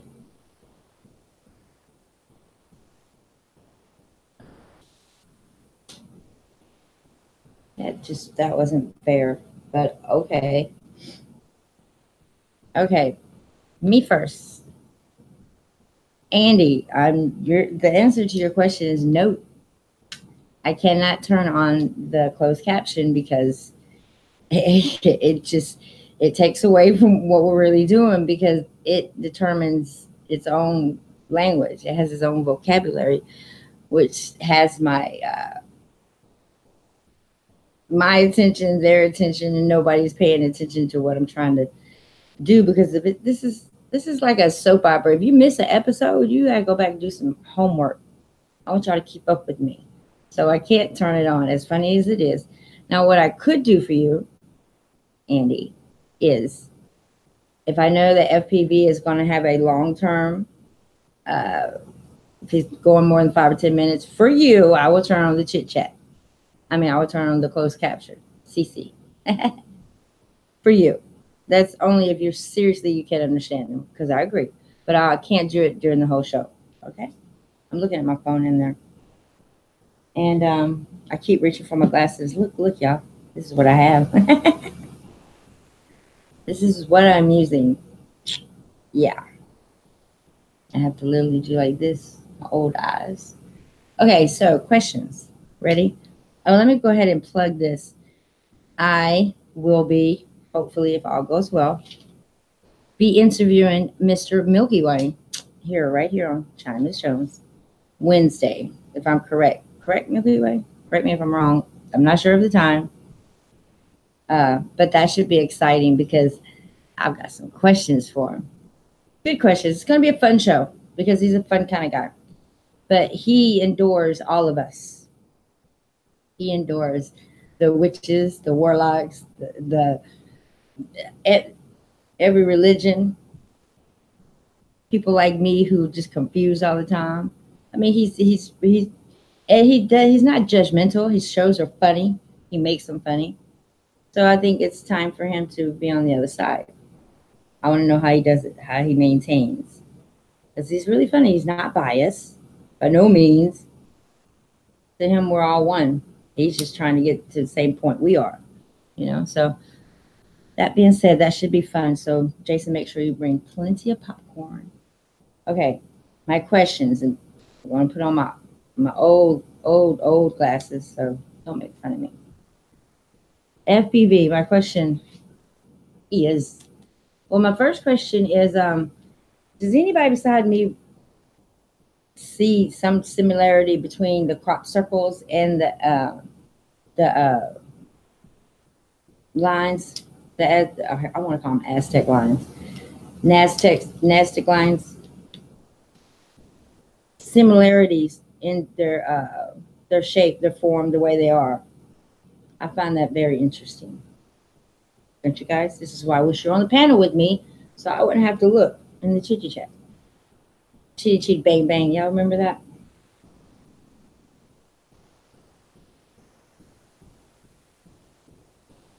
I'll wait for somebody to answer.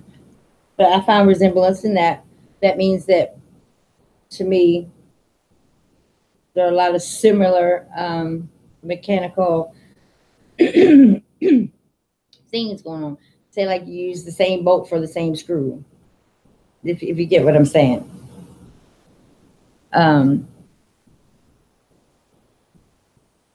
Like one's like her icon, and like the other icon. Those are crop circles, correct? But they look like the lines. Also, question number 2 is, feel free to answer me whenever you want. It really don't matter. I can't even read it. Hold on. This is how we do it.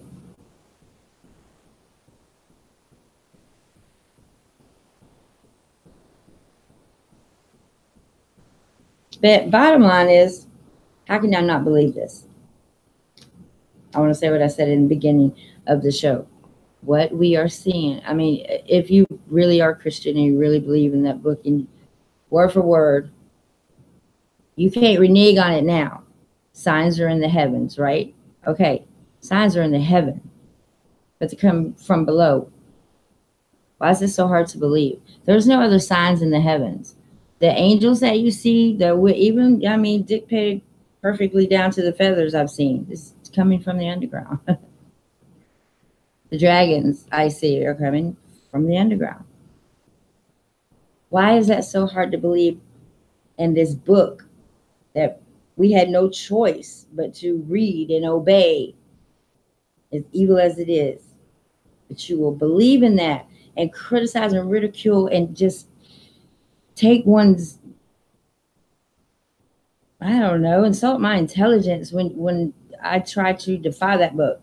Or it's not a book I would pick up and give to my children. Hypothetically, if it was a book in a bookstore and you read the back, I wouldn't want to read it. Would you? No. Then when you realize that it's possibly they're hiding something, what is this big deception? Possibly they've been hiding flat earth. Now all of a sudden, flat earth is becoming okay. You understand? It's like they put up the billboard in Denver now. They're having all kind of conferences. There's not really that much big deal about flat earth anymore. How did that happen so quickly? Because they wanted the flat earthers to stop right where they were. It's about all the information they need is just to know it's flat. There's a lot of questions with flat earth that FPV, One Conscious, and their team has proven the questions that I had about flat earth, like where does the sun and the moon go? You know, the simplest questions they have answered by telling me it's technology. Why can't it be technology? If you're awed at the pyramids, if you were at awe about a lot of things, why can't it be, people? I can't wrap my head around how many people are just at me. I'm turning it into positive energy. And you know what, you trolls, you ask good questions. But you should be asking, like paying attention and asking. Don't troll and ask. That's not a way to come out. The movie that they're coming out with, really, Mortar Engine, come on. It couldn't have came at a better time. Because when London or the Eiffel Tower, or when something uproots and takes off, excuse me, it's going to be okay because they saw the movie. Just saying. I want to hit the lotto. Actually, I'm not allowed to talk about it, but I have an invention that actually, Jason, they sent me a $200 off coupon today just to get it started. If all goes well, you know what I would do? I want to start movie rights, movie productions, because think about it. It would, doing what we're doing now, if you are not like really into this, we can joke in the chit chat, we can bullshit all we want to. Reality is something is about to happen. That's just what it is. Signs are definitely in the heavens. And if you look in the middle of that halo with the sun, what is in the middle, people? It's that cross. Crossing. It's a cross. What's in the middle of that cross? It's the sun, but it's just spelled differently. I'm just reaching here. And then the two nodes on the side, why are they so bright? They're the brightest nodes. I've seen 3 nodes at one time. 2 here and then 1 over here in the middle of the circle. Excuse me again. In the book, wasn't there 2 thieves who also crucified beside Yeshua? Just saying, signs are in the heavens. The book of Enoch clearly depicts everything FPV and his teams came up with. I know it. I know this. I just want to know why it's so damn hard to believe. Like, this is like you go from being a regular old average person, interior designer, minding my own business, and I also downloaded some footages of those orbs and things that I was talking about, but that's another story. Went so far as Planet X Nemesis, never read the Bible, still reading it. Experienced the book of Enoch, then experienced a demon, only to be so spiritually awakened inside, but scared at the same time. My niece asked me the other day, she's like, how do you do your YouTube channel? I was like, I used to be scared until the truth hits you. When you're so confident in your thoughts and your beliefs, not pressure, no pressure on anybody else. I know what makes sense to me. And my missing puzzle piece was FPV, Cat's Eye, the entire team. Up until just today, speaking with Rose, clarified so much for me. I want all you guys to have that clarity. Why believe in a book that is so just not right, and not believe in this creation, this magnificent, huge creation? And I truly believe that our Creator is showing himself through his creation, as above, so below. I don't know who's pushing buttons, what they look like, where they came from, or none of that. That's not my concern at this time. My concern at this time is for all of us up here to understand that what you're seeing are the signs. Yeshua is not going to come down in the flesh in a white gown with angels. That's not going to happen. It's just not. My belief, just everybody has opinions.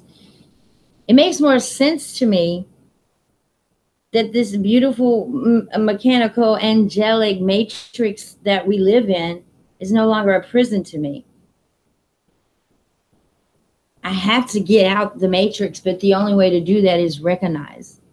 You know, you can keep calling somebody by their name, but if it's not their name, they're not going to listen. You understand where I'm coming from? I don't want to pray through anybody's son to get to my Creator. My Creator is so much bigger than Yahweh depicted in the Bible, so much greater than Yeshua, so much greater than, he's so much greater. He is the greatest. Did I just say that? If I have not filmed all of this, you understand? If I had not seen these halos and wondered about them and asked for guidance to help me, because I thought I was going crazy. But I now know I wasn't going crazy. I did say crafts and ships, but it never hit me as mechanical. Like, but it makes sense, people. Come on, it's going to cleanse itself. They had to make up a book, a fear-based book to keep you in order, to keep you from ever realizing how big your Creator is. Your Creator, he's so magnificent that he didn't stop at trees and plants and animals. And I mean, it goes so much deeper. We're so gifted. You're conscious alone, spiritually. It's so beautiful. And if I go tomorrow, I'm okay. I'm okay. I feel good. I'm okay. You know? So I guess what I'm saying, I can't read my damn writing. I have to turn up my light. Just take it in, people. Just please, just especially you hollow and flat earthers. And I do say, especially y'all, because it was a huge leap for me. Eric Dubé in one hand and Baka in the other hand. That was my wake up for flat earth. Tried to debunk it, I couldn't do it. Couldn't do it. Can't do it. But what I can do is make sense of all the questions I had pertaining to flat earth.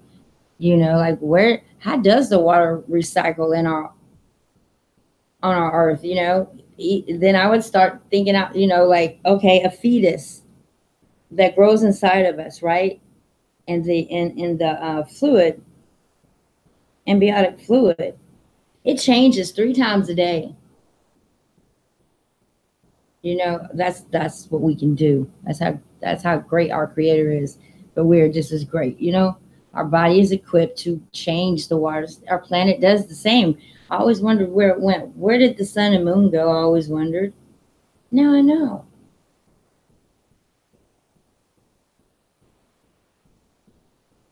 But when you see FPV and one conscious in the book of Enoch, in comparison to this grid, just sit down. You need to be sitting down when you watch that. I was sitting down. But what FPV did that no one else has, it proof. The proof is not just in the pudding, it's right there. He took that diagram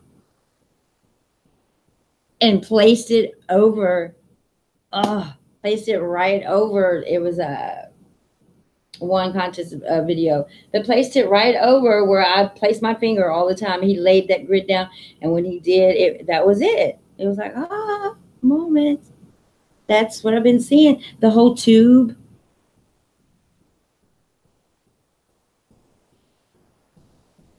Shame. I mean, I really thought I was seeing, and I do know that there are crafts. Now, don't get me wrong. I believe everything is interdimensional. I don't believe anything is coming and going. I think whatever's here has been here longer than us. I'm saying we have to have a sense of respect for this creator, this creation. If you don't know about it, then you're not going to grow. In order to grow, you have to know the beauty of this. And now we're seeing it, people. I cannot wait. I can't wait to see exactly what they're seeing in wherever. I don't know the name of that mountain where they were skiing at. Jason, can you drop that link? I want to see it. I want to see it. So I guarantee you, if you at least even give this a chance, you too, your eyes will open, like things will become more clear. Your every single day doings becomes so much easier. They make so much more sense.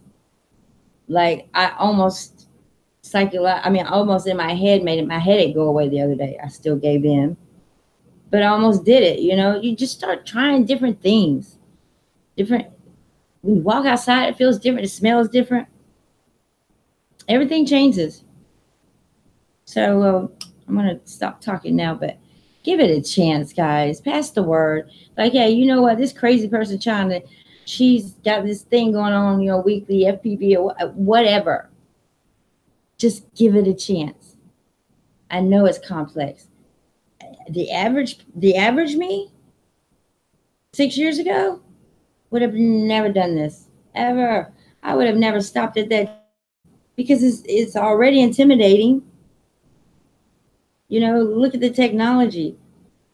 We got to use closed captions for FPV's voice. No, I'm just playing. All I'm saying is not that difficult, and this is a great team. This team will cover every question you have. If they don't know, they will tell you they don't know, but they will look into it. You know, I don't want this to be a beginning and ending thing. I'm going to continue to do this, even though I don't know quite what I'm doing, but I'm going to do what makes sense to me. And this makes sense to me. All of this makes sense to me now. It does. Clearly. So, with that being said, I'm going to read the chit chat real quick. And if y'all got any questions, ask FPB to jump on the panel. And Andy, I hope I didn't hurt your feelings by telling you that I couldn't turn on the closed caption. Yeah. Once again, that describes the surface and the shape that we know. FPV that makes better sense. The underground techno above drum bass.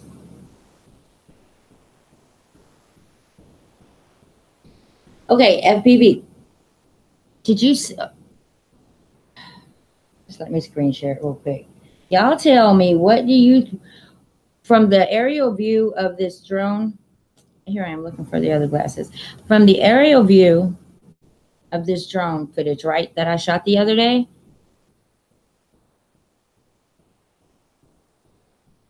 let me show you. You can see where they're coming from, you know, like you can see the beginning, I guess down below, you can actually see that. Now, if you look below them, I may have overlooked it, or you know me, I'm over deciphering everything. It looks like they're on statues, if you will. I know it sounds crazy. Hold on, give me a moment.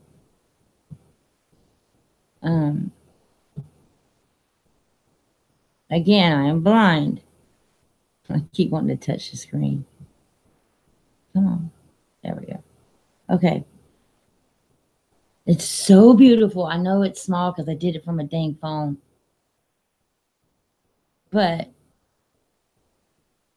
y'all, this is the beauty of this thing. This is what you're going to see, people. Everybody's going to see it. It's about almost 2 a.m. here in the morning on the East Coast.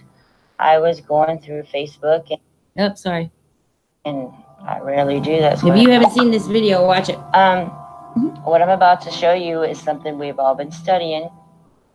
Again, FPV. Everything I say in this video does not necessarily mean, let me repeat, does not necessarily mean that the team means it, okay? Whatever I say is my beliefs. I'm not saying FPV or Angel or anybody else believes what I believe, okay? So let me clarify that. Y'all don't go blaming nobody and say, oh, the team believes that Christ is in the middle of that. Nope, nope, nope. That's something that I said out of my mouth. ChinaMrsJones. Which link did I want, Jason? The one with her skin, and the guy actually has on the protection goggles and all, and he's pointing to it, and they're on top of a mountain. Ice mountain, they're skiing, and everybody's taking photos of it. I can probably find it. I don't know if y'all seen this or not, but I've always wondered what it would look like to look at it from this perspective. Shouts out to Rodriguez Lopez on Facebook. Hold on to your butts. Watch this. Look at that. It makes me want to cry. Signs are in the heavens. You just didn't know that they were projected from below. As above, so below. There you see it. I want to see that. You guys, this is what I've been filming for a couple of years now. Just waiting on the whole thing to show itself. Y'all think those are planets now? Y'all think those are all planets just lined up? Live streams. That makes no sense now. A team is working with me pertaining to these halos. These are halos. These are nodes that you see. These are projections from the underworld. People, it doesn't get any better than this. Let's watch it one more time. My battery died. Look at this. I don't know if it's a drone or... I think it's a drone. It appears to be. I'm stopping right there. Oh, I wish I could make it bigger. Is my thing not down there? No. Look right there in the middle, you guys. Now, look at the... Do screenshots, I guess, maybe. But look at the bottom. Like, I can't quite see it because I don't have my glasses. But I need somebody to screenshot that and blow it up. If that doesn't look like projection, I don't know what does. I don't believe that the luminaries even touch the actual ground. Do you understand it? To me, when I had my glasses, it looked like it almost has a space in between the land and the luminary lights. It looks like it's projected, clearly. Now, is that not a sign in heaven, people? Or the signs in skies or whatever? This is what we're supposed to be looking at. Not being deterred by Planet X or Nibiru. Not saying they don't exist. I'm just saying sidetrack with technology and others. I don't know. But I believe that this is a sign. And it's a depiction from the underground, which our Creator created. His creation. He's showing it to us for some reason. And for, you know, heads up. I'm about to bathe. I'm about to cleanse the filth from this place. You know, an engine in your car doesn't run without some kind of filter change, oil change. Looking at angels and halos, people. Think Sorry. of angels in a mechanical way. I don't know what else to tell you. What you're looking at is very real, and it's going to come to pass, but unfortunately bring a lot of devastation possibly with it. It is your earth recycling, just like your engines do, people. These are your angels. These are your halos. There's your cross. Crossing Nemesis, Nibiru, I mean. Everything that's depicted in that good book is what you're looking at. You can't look at it. You can't simplify it with human nature or human flesh. Again, I'm going to show you. Just look at this. I've been waiting so long to see it from this aerial view. I will get more information on it. Beautiful, beautiful, beautiful, beautiful, I'm beautiful. sharing this on my YouTube channel. All credit will go to him. But simply amazingly done. I can't believe that that didn't go viral. These photos as well. Let's see here.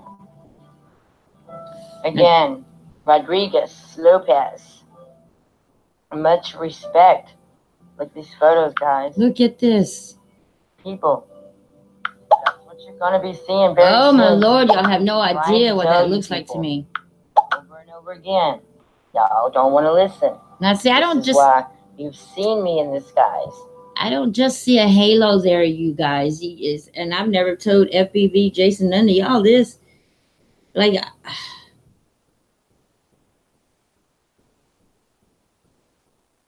Have y'all seen the breakdown of the painting from Da Vinci's painting of oh, come on, where's my backup, Jason? What's her name? The famous painting of the lady who was sitting by Da Vinci. Not sitting by him, it was a painting by him. It was a lady sitting in a chair. I don't know what I'm speaking of. What's her name? Come on, help me out. Yes, the Mona Lisa. Thank you, Jason. My backup. All right. If they have this video, a couple of them, where a person has taken the portrait, broken it down, mirrored it, and underneath it, it looks like an alien, a king alien, if you will. And it looks just like that. If you look at the top, I'm gonna go there. I'm gonna go there. This is how I think. If you look at the top, like the top, let me get my cursor. Like this thing right here, that looks like a triangle or a diamond right here, would be a praying mantis head. I promise you. Looks like the praying mantis. This would be the long neck of. This is why you say you see that would, hold on. 3 suns. It looks just like. You've seen me in the skies. It looks just like that photo, I mean, that picture does. Once they broke it down, it was an alien with some armor on. But that's what it looks like to me. I know that sounds absurd, crazy. I really don't care. But I'm seeing more in these halos and in this technology than just it depicting volcanoes and the rotations of the sun, the moons, and the luminaries. You know, there's so much more to it. I know there is. I know there is. So go ahead and give me another crazy card, because I'm about to go on a voyage. I'm telling you, I've seen this before. This is why you've seen me in the skies. This is why you say you see 2, 3 suns. It's all a part of the underworld, as above, so below. I can't explain it any more than that. I just can't. Love and light. Take care. Look, it's right in your face. There's your cross. All right? In the middle of that cross is your son, Jesus. Okay? Please pay attention and wake up. Stop taking that Bible literally. You're looking at Nibiru. You're looking at I was wrong. Yeshua. You're looking at the cross. I was wrong about Nibiru. You're looking at the underground, people. This video could have not fell in my lap any sooner. And rainbows, by the way, they really are circle. We only see half of them. I didn't know that either till Jimbo said something. I think. The underground. Take a look at your Mayan calendars, people. Your Mayan calendar also depicts the underground. Wake up, everybody. It's time. This is proof. It's time. Get right within. She's about to cleanse the face of this flat plane. These are luminaries you're seeing, just like the sun and moon are luminaries. They're all depictions of the underground. Angelic underground. Love and light, people. If you didn't get it then, I don't know what else to do. Okay. So, again, I'm going to ask, and I'll end it with that. Give it a chance. Just give it a chance. That's all. Give it a chance. You're already halfway there if you believe in a flat earth. You're halfway there. Take another step. All right, let's read the chitty chat chat, and I will continue the. I gotta turn. Who is that? Sorry, that is my nephew. That's a whole nother video. Hold that thought. I can't see. Oh my Lord. There's another live stream. Chichi, I am live. What? Yes, I am. Ah, snap. Hold on, I'm coming right back, you guys. I'm coming back. I want the world to know. All right, so yeah, good night, Milky Way. I shall see you on Wednesday. Wednesday, right? And let me read the chat and say thank you for everybody who is here. Sun was chilly below the horizon there. And it is time, if my calculations are correct, it is time for the halo and the nose to make an appearance. Hopefully it's tomorrow. Usually the first day they count so bad. It's like, I feel bad for us. I feel bad for the birds.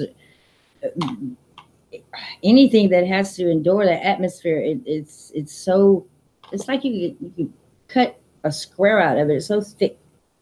And then you have clouds moving to the left, clouds moving to the right, and then you have some that are just perfectly staying still. Not going anywhere. You can watch the set from the cameras. Jimbo.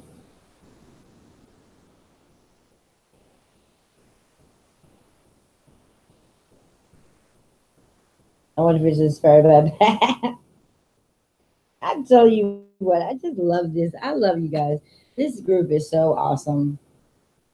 The most important thing is we all have to know that not one person, not Nostradamus, I'm not going to say any names, not even that guy who had the apple fall on his head. What's up with the apple? Nowhere is it depicted anywhere in that book that it says an apple. There was an apple tree that was the forbidden fruit. There was an apple that fell on Newton's head. He called it gravity. But I do know about cutting open the center of the apple and having the pentagram. Yeah, apple a day keeps the doctor away. Okay, I went too far with that, but I'm going to go ahead and start it back up again. But guys, just spread the word. I don't care how you do it. You could just say there's this crazy lady named ChinaMrsJones and FPV, and hey, if it gets you to just pay attention, and you can think of it in a sci-fi way if you like, if that's easy for you. It's easy for me sometimes to think of it like that. The fallen angel one, and there's going to be some times it's going to crack you up. Because it cracked me up when FPV explained to me about the fallen angels. They didn't fall. They didn't fall. They failed to work.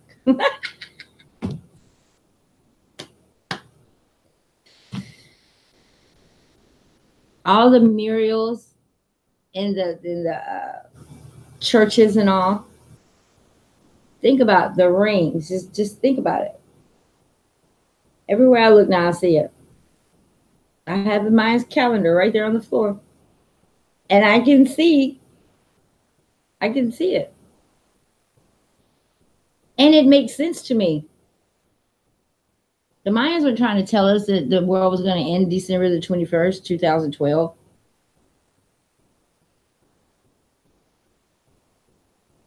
And I think it was a time of ascension. Like, a lot of people woke up. All right, I'll quit talking now. We shall finish, and then questions afterwards, if you like. But shout out to FPV and the team. You guys are so awesome. I would have never thought, nor did anybody else, that it was actually mechanical. Come on, really? Can't see. But this movie, you guys, come on. Really? Does that make any sense to anybody?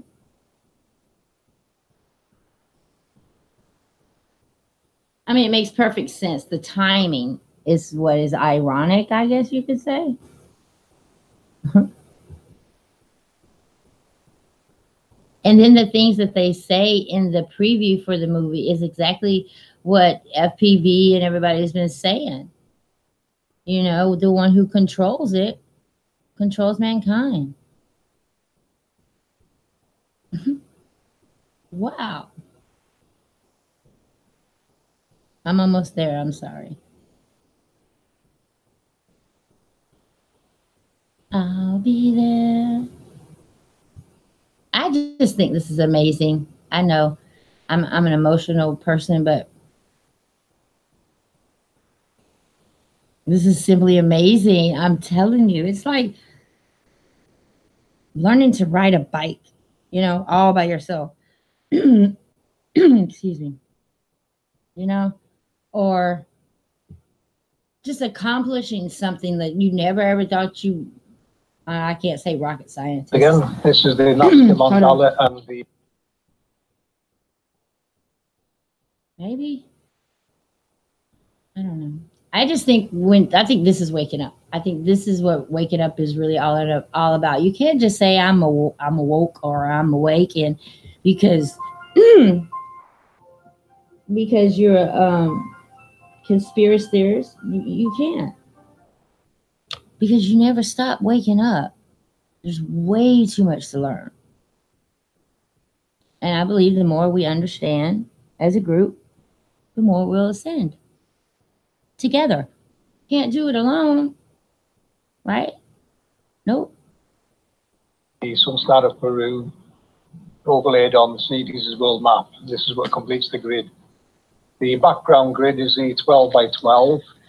It contains 6 squares, 6 concentric circles, and 6 rhombi. The centerpiece in white is the 8 by 8 grid that contains the heart of the machine and the technologies it's connected to, and portal system, which is, you know, all this is basically below ground, apart from wherever the portals come out into our realm. We do think there's more realms outside of. I was looking at Series' map. There has to be.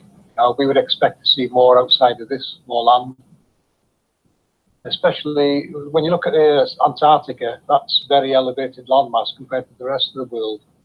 I attribute that to the congregation of the network grids there, the grid below ground and the halo systems above ground. And I think they do have a pull factor on land, which helps create landmass. When you get earthquakes, the land gets raised. It's pulling up on the landmass. A good example, one used last week, I think it was, in New Zealand, an earthquake, and about 6 foot of ground was increased in New Zealand. Yeah, it's definitely responsible for land mass. It does send signals to volcanoes, and communications going on that we've been monitoring on the mimic maps. If you're not familiar with this, I do recommend watching some of our older videos. Where we relate the mimic map signal into this technology going on, and kind of pinpointing using the geoglyphs where it's coming from and going to. This realm, we believe this is the complete grid for our realm. If the lands upside of ours are separate realms, then they probably run on similar type grids. This one grid here is designed for this realm only. The life support system for this realm, basically, is that what I would call it. It helps life flourish by design. Amazing. Yeah, I think you said one time, Brahma, was it Brahma that was the creator? Yes. Yeah, well, you look at different cultures, religions, whatever, they've all got a different name for all these deities, angels, gods, whatever you would like to call them. Brahma, the creator, would be the one at the center. It's calling all the others, or then it signals, it's the power source, it's the heart of the machine. Whatever Brahma Right, is, that's what it was. It's the centerpiece of it. Yeah, it seems to be three different types: the creator, the maintainer, and the destroyer, going by scripture. And these would be these 8 around the center of the 8x8 grid, plus the one in the center being Brahma, the creator, running them all. Very powerful. Lots of energy, free energy everywhere, guys. I mean, Right. oh yeah. Right. If you've still got your images, one of the power stations, could you put that up on screen to show them? I should have known when they put Shiva in front of CERN. Ugh. Yeah, let me send it to you. Is that okay if I send it to the chat here? Yeah, hold on. I'll probably see Yay, Andy got some headphones. Here, I have it Somebody right. trout him. Oh, you have it?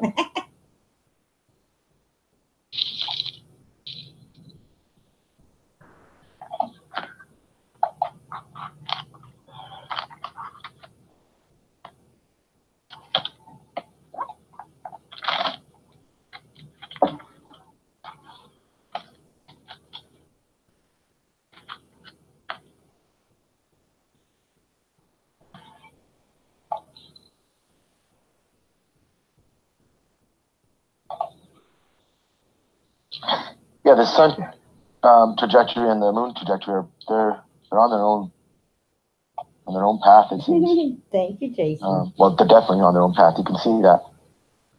And the moon seems to just alternate like every night. It seems it's in different places as you see it. We've gone through that before, but anyhow, yeah, go for it. One. I was just looking at some notes that we had here before.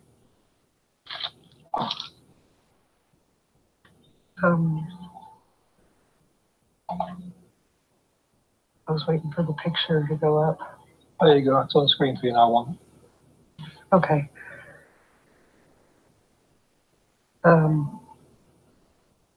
Sorry, what did you want me to talk about? The power stations? Yeah. I love you, one. Yeah. So, I mean, they know this. They know that this is where these energy spots are. They've built power stations around all of these different plates and energy lines where we get our frequent earthquakes, which is where the energy is coming out of the earthing spots as it travels. So they're harvesting it. I mean, you can see it around CERN, which is a huge Thank you for being energy power plant, particle, whatever they do there. And when you zoom in, it stems from the center, and it has little arms that are coming out of it. I mean, you can see each little arm of nothing but straight lines of power plants. And I actually went and looked these up on a map and pinpointed each and every one of them best I could. And, it's going to stem out, it's going to wrap around, and it seems like it's going to kind of make a big circular type Fibonacci spiral type. I may not have them all mapped or even close, but there's so many that it would take me years to get them all on there. I didn't know you were tapping in, taking the energy and selling it back to us. They've stolen all the land.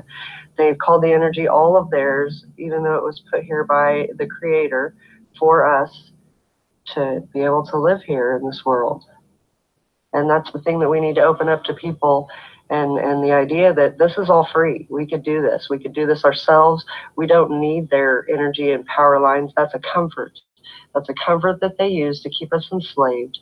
And now I'm going to stop ranting. Sorry. Rod's welcome.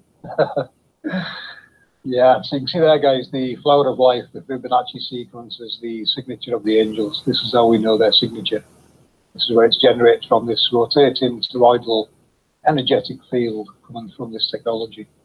It's if you look at tornadoes, dust devils, this is them starting up. You know, you can actually monitor them starting up if you know where to look.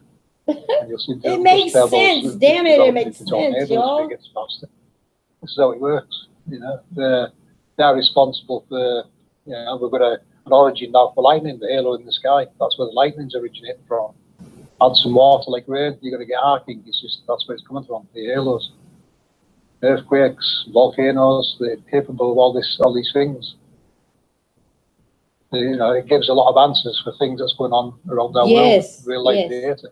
Yes. That's what we're finding, and we are connecting it to the earthquake data. Well, I've got this image on screen. Hold on. The one that one wanted to show. This one here. I'll flash you back to that TU1 so you can go through that one there. Oh, all that was just backing up the data that Jimbo was showing and the different circular spots, because I went on and went to one of the weather sites and just copied the weather patterns, and it shows how it swirls around. It doesn't go around a globe, and it doesn't go around in a straight circle.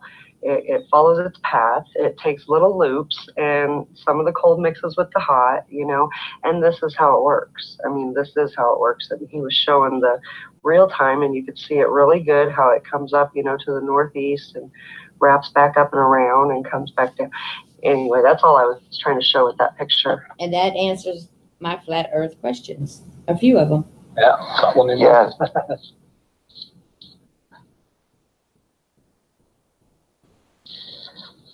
I was gonna say something.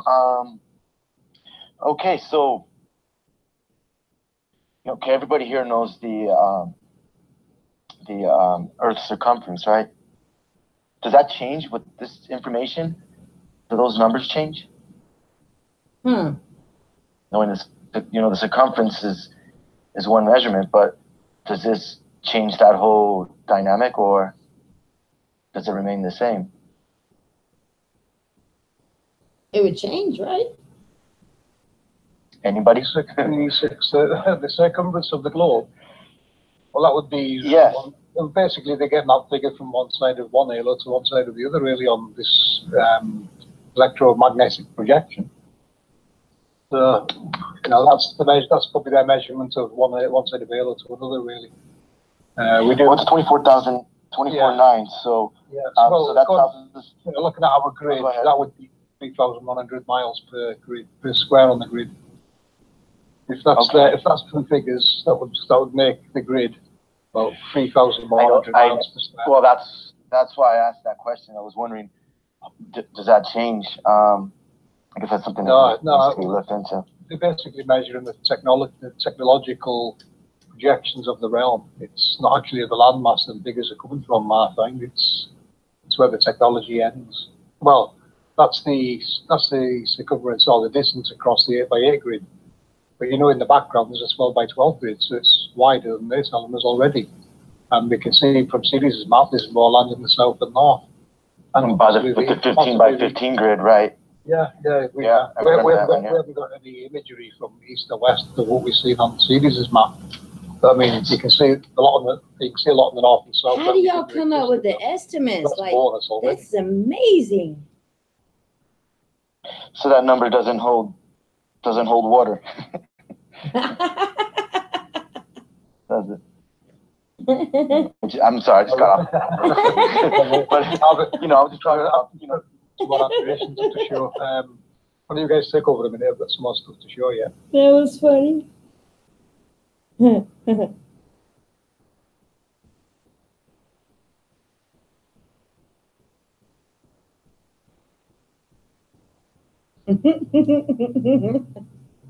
What's good in the chat, everybody?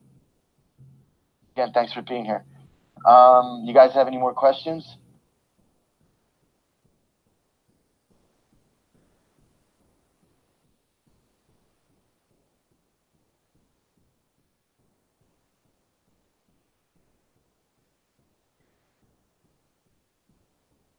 I'll speed it up so where they're talking. And it's like you said, you guys are working independently, and then Yeah. you guys get together, and then there's this correlation, and it's good stuff. Yes, it is. And we applaud you for that. Thanks for that. Did you find that? FPV, you still searching for it? There's another thing that helps to confirm the accuracy, and no one has to second guess. You know, there's a difference between a natural earthquake that has nothing to do with these timers and these switches, because there are, you know, things, materials that get hollowed out and collapse, and they will cause earthquakes. The ones from these switches have a signature, a sound wave that is always identical for each individual switch, and they come from the same place. So in a random science that they call earthquakes, well, I mean, how can these earthquakes, which are random, have so many exact signatures from an exact spot? Because it's some type of machine or device, and that's its cycle when it's engaged. Damn. Yep, that's exactly right. And what it is some of these places that get hit are man-made. They're made from the fracking of our surface. They're made from dams and all that water that's just sitting on those areas and seeping down into the cracks of the earth. That causes earthquakes as well. You know, but the ones that are, say, deeper, I'm kind of thinking that that's a switch point. Those deeper ones is when it hits one of those to send the signal to a different area. And these more shallow. Put the animations onto you now, one. Hold on. And I think sort of too that deep below there are pressure sensors. If too much stuff builds up, like over a volcano, like St. Helens or Shasta or whatever, they trip a switch, and it's just a question of time till they blow or, you know, erupt. Well, I think that has to do with the amount of energy that the crystals and the quartz crystals and the different limestones and stuff hold as it just kind of catches it. Well, crystals absorb.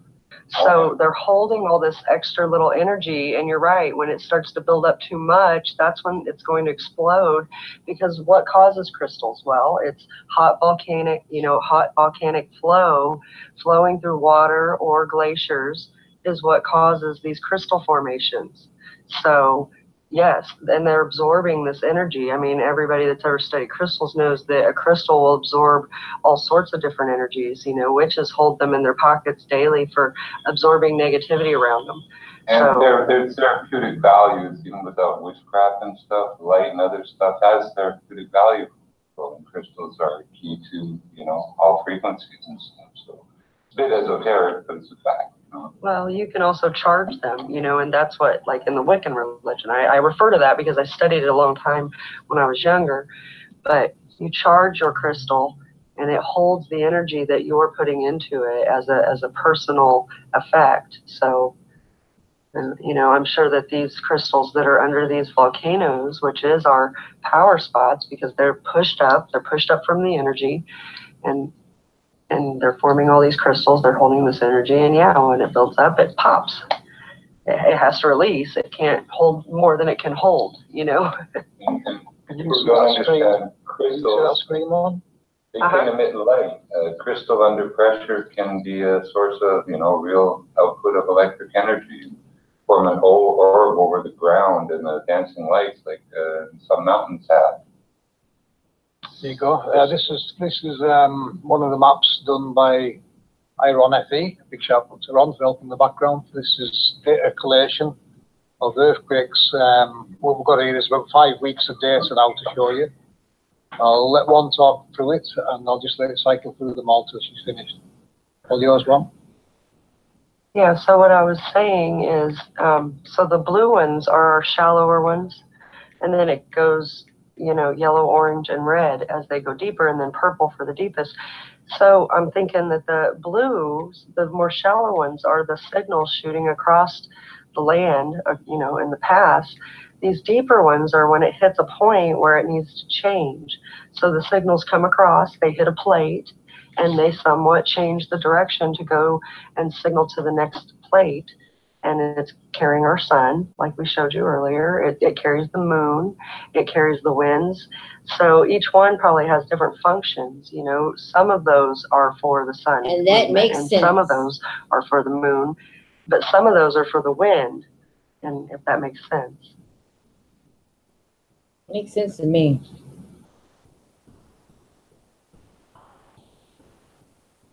Yeah, By the way, makes sense to me. great. Various technologies switching on in the workings of our world is what you're seeing there, guys. Yeah, you can see the one. You can see the one over Alaska, the busy little fellow. That's the icon in Jim's avatar there, the solar clock, as it was called. You can see how it's behaving there in the northwest.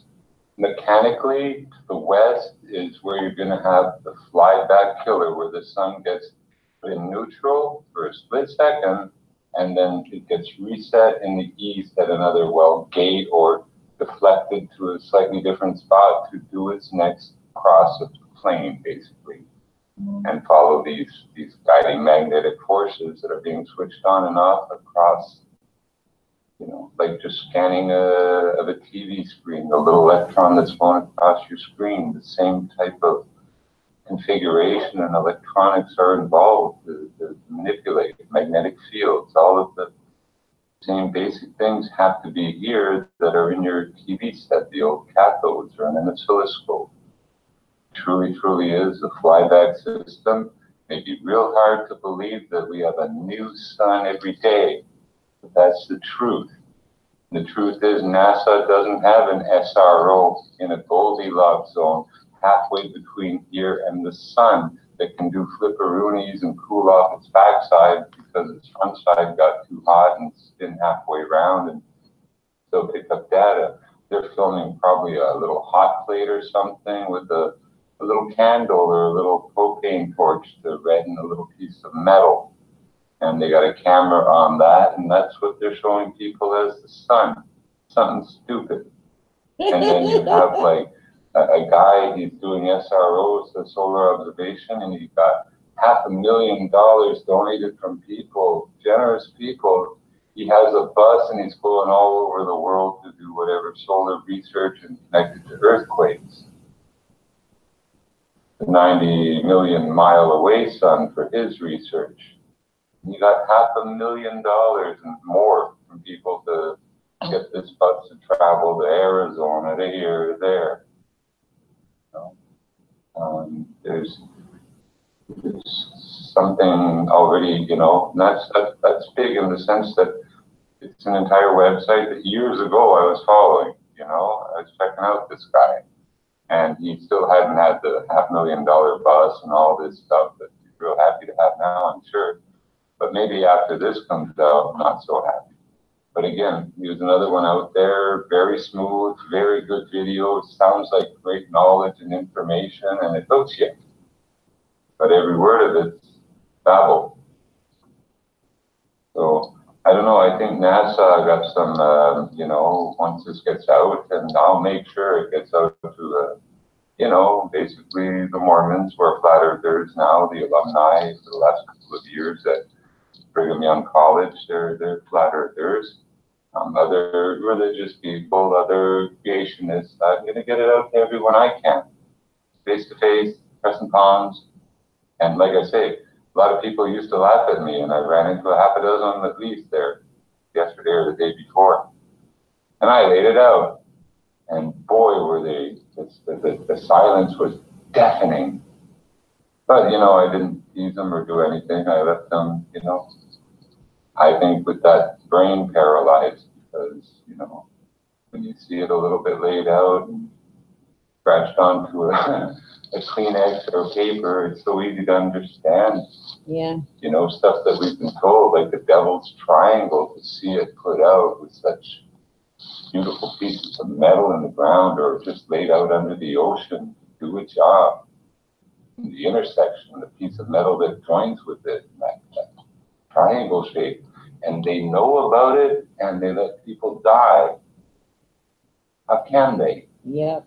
Well, hopefully this is why we're all here tonight and trying to get this information out, to shut up some of these like lying beaks and, you know, people who are doing what they're doing and just distracting, and, you know, get a little more, well, hopefully a bunch of the so-called flat earth leaders who should be watching this right now. Amen. Amen. I mean, well, if they don't, they miss a certain vote because they're just going to have to watch the edited version, not be able to ask questions now live or do whatever. It's just, when you think of it, it's an event.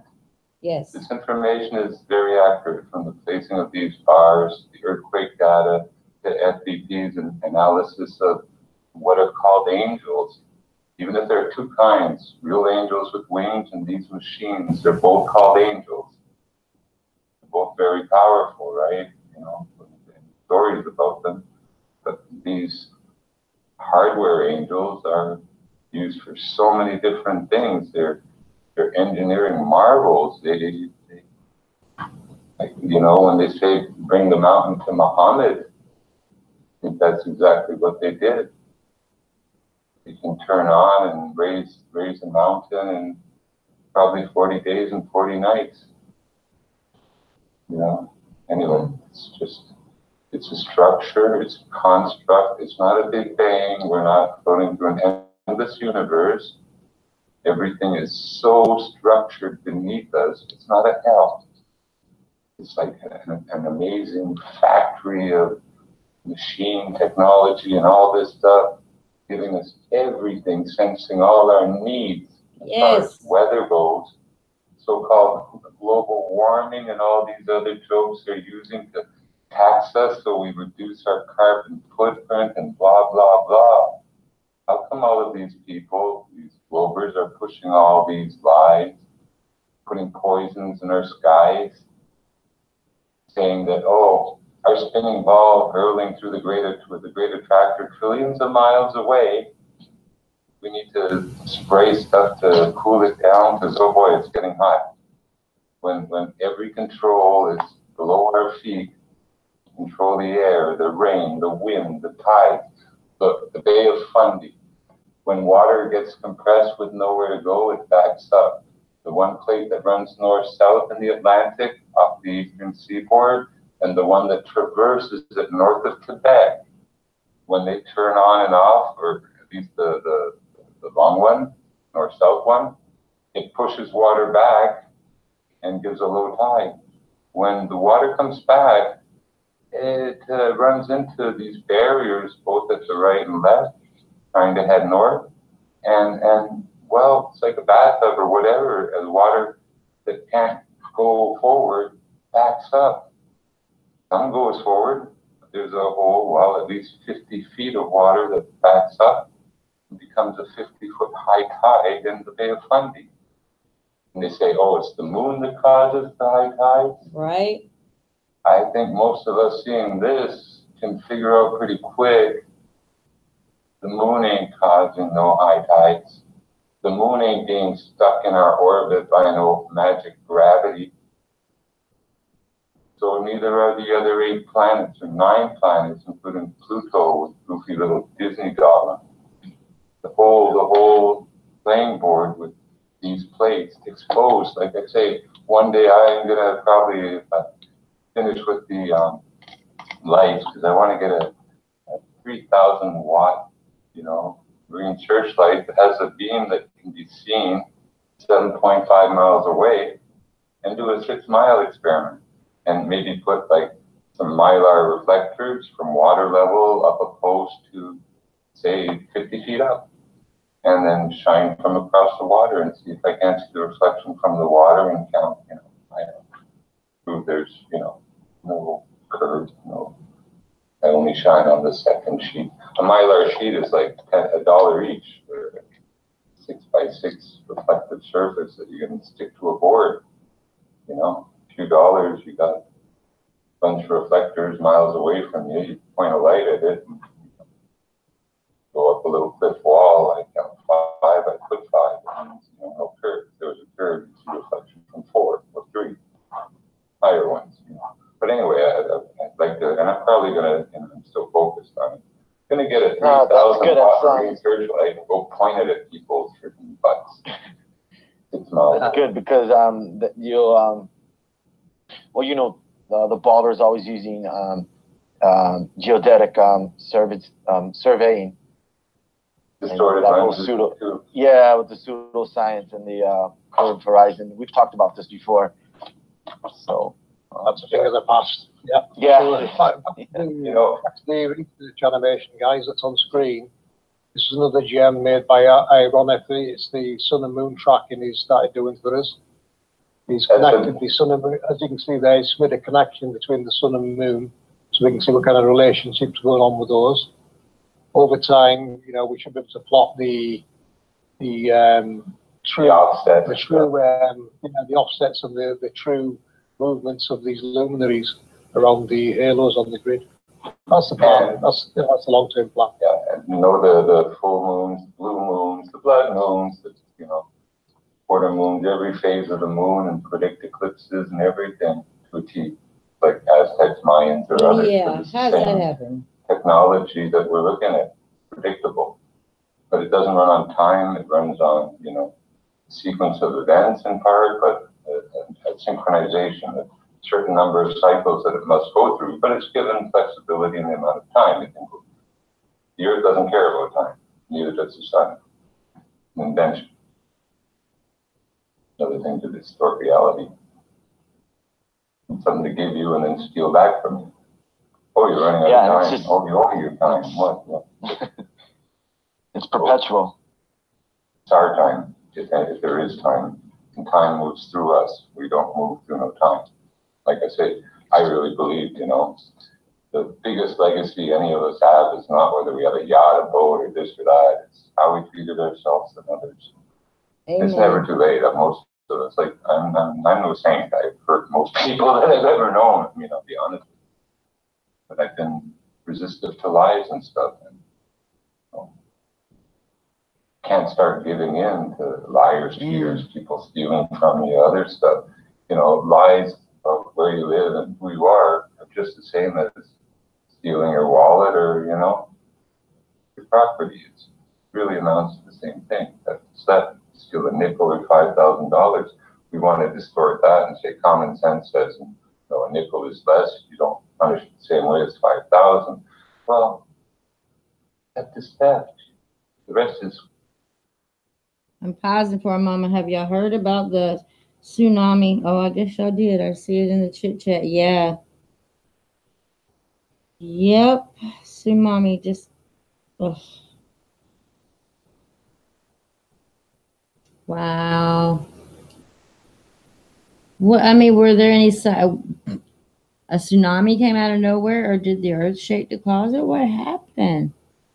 I will look it up shortly. We don't have much longer here. Quantification. Like quantify. See, doesn't matter if you steal one cookie or 6. Still, stealing, right? It's not about how many or how much. People oh, it's okay. It's under $5,000. We call that, and above it's called grand theft. Okay. Why are they different? Anyway, there's a lot of things probably going to change. We get a lot more common sense, common law justice back maybe, and more level-headed people that are sort of good, caring, whoever. It don't matter. I don't care.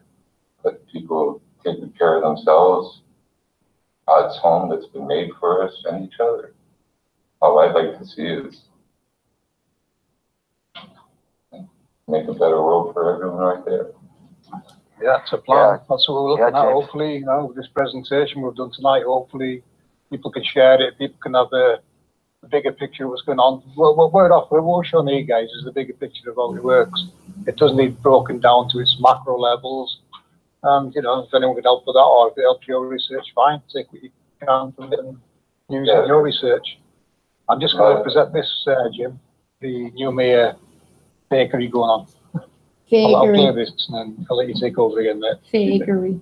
This is to show you how they're faking the Antarctic 24-hour sun. Keep watching this. I'll let it play through, and you'll see a light source up here on the 12th of December. I'll put it into a night vision mode so you can see it easier. You can see there the light radiating from it at the center of the screen. Now just keep watching, and you'll see the real sun going past in the background. Oh well, what we used to think was the real sun, but pretty much know now what's behind that building is a green screen. It's just a complete stage mock-up. You see why I come to that conclusion at the end of it, because I'm going to compare some things that they reused in the scene. You can see there's a light source. It started on the 12th of December. It's still going now, trying to take the 24-hour sunlight, I would assume. Man. What we get in the summer in the north, it's not happening in the south. But looking at the grid, it is possible. Perhaps that's why they're making all these CERN units. They're maybe going to reroute the sun south to give it a 24-hour sun in the south. But currently, they're having to do this, it looks like. You see the sun going past there, yet there's still a light source radiating away there. That could be the NASA sun simulator. Whatever it is, it's very bright. Oh, damn. And you can see it radiating. I filmed this over the course of not far off a month, and it's never moved. It's in the same place over and over. It could even be projected from that crane on the left, on that platform. That is a green screen behind that building. 100%. You'll see that cloud going past there. You'll see them reusing it again shortly when they do a side-by-side comparison. Reusing the same special effects on 2 different days. Yeah, I remember going through this before with you, yeah. Yeah. And then, here's the comparison. I think it's 21st and 22nd of December. 2 different days, but you'll see the same cloud reused. It actually jumps back to the 21st on the 22nd if you watch the date carefully. Keep watching and you'll see the same cloud used a second time on a different day. But not only that, I've done a close-up scan, left and right of that building and the vehicles in the foreground. It's just like the moon stage set. There's a square. Only with this, it's a bit more modern. You've got the green screen background, but you do get the ghosting around the edges of all the foreground so objects. Big and so white. Caused by a green screen being behind them. Oh, the keyed out. Yeah, it's just bad keying, really. Someone did sack. But yeah, green screen confirmed, really, for me. It's there. You can see there, this is the ghosting one. If you look around the edge of the building, you can clearly see the ghosting where it's kind of causing a problem with the screen behind it. It'll pan left and right, just to show you. Look around the top of the building, you can see it all like fuzziness around the objects. Yeah. You always get that, and especially down the edge of the building, you see the straight line on the edge, you can see ghosting of another edge there, dark shape. That's how you can tell a green screen. It's a bit of a giveaway. Too easy, this. They're sitting there looking at the vehicles. You can see all the ghosting around them. So the vehicles and the buildings possibly real or props. But what's behind them is definitely a green screen. You'll see more now as it pans left with this filter on.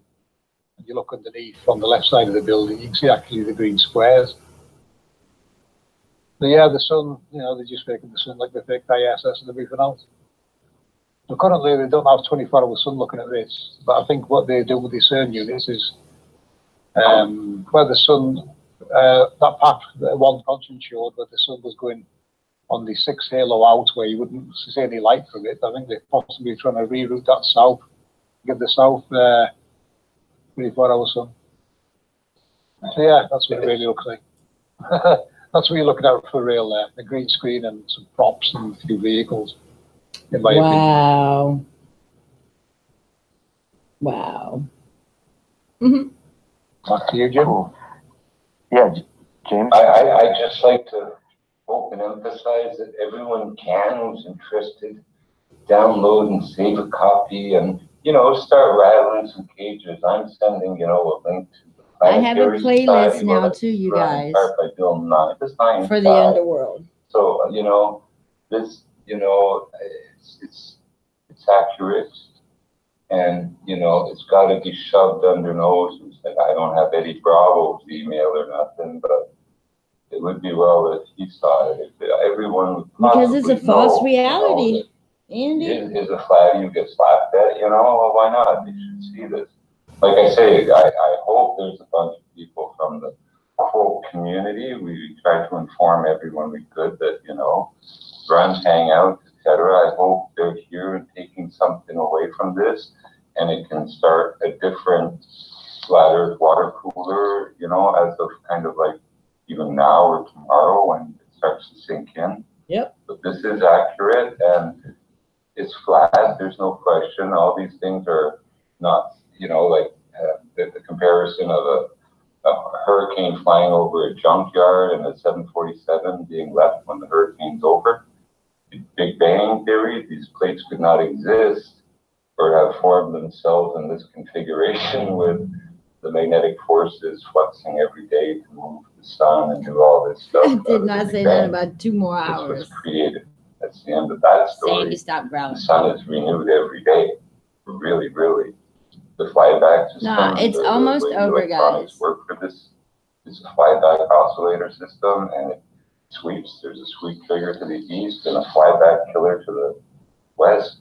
And, you know, these switches, we hear them and feel them as regular earthquakes and different, sometimes quakes because a detector tests something. It says, well, we got to turn on this, which might not normally be turned on. But in any case, it's not a regular pattern 100%, but certainly almost every day of the year, a pattern of earthquakes will happen to move the sun around. Different seasons, different, you know, extra one here or there will engage for this or that, and it's all programmed.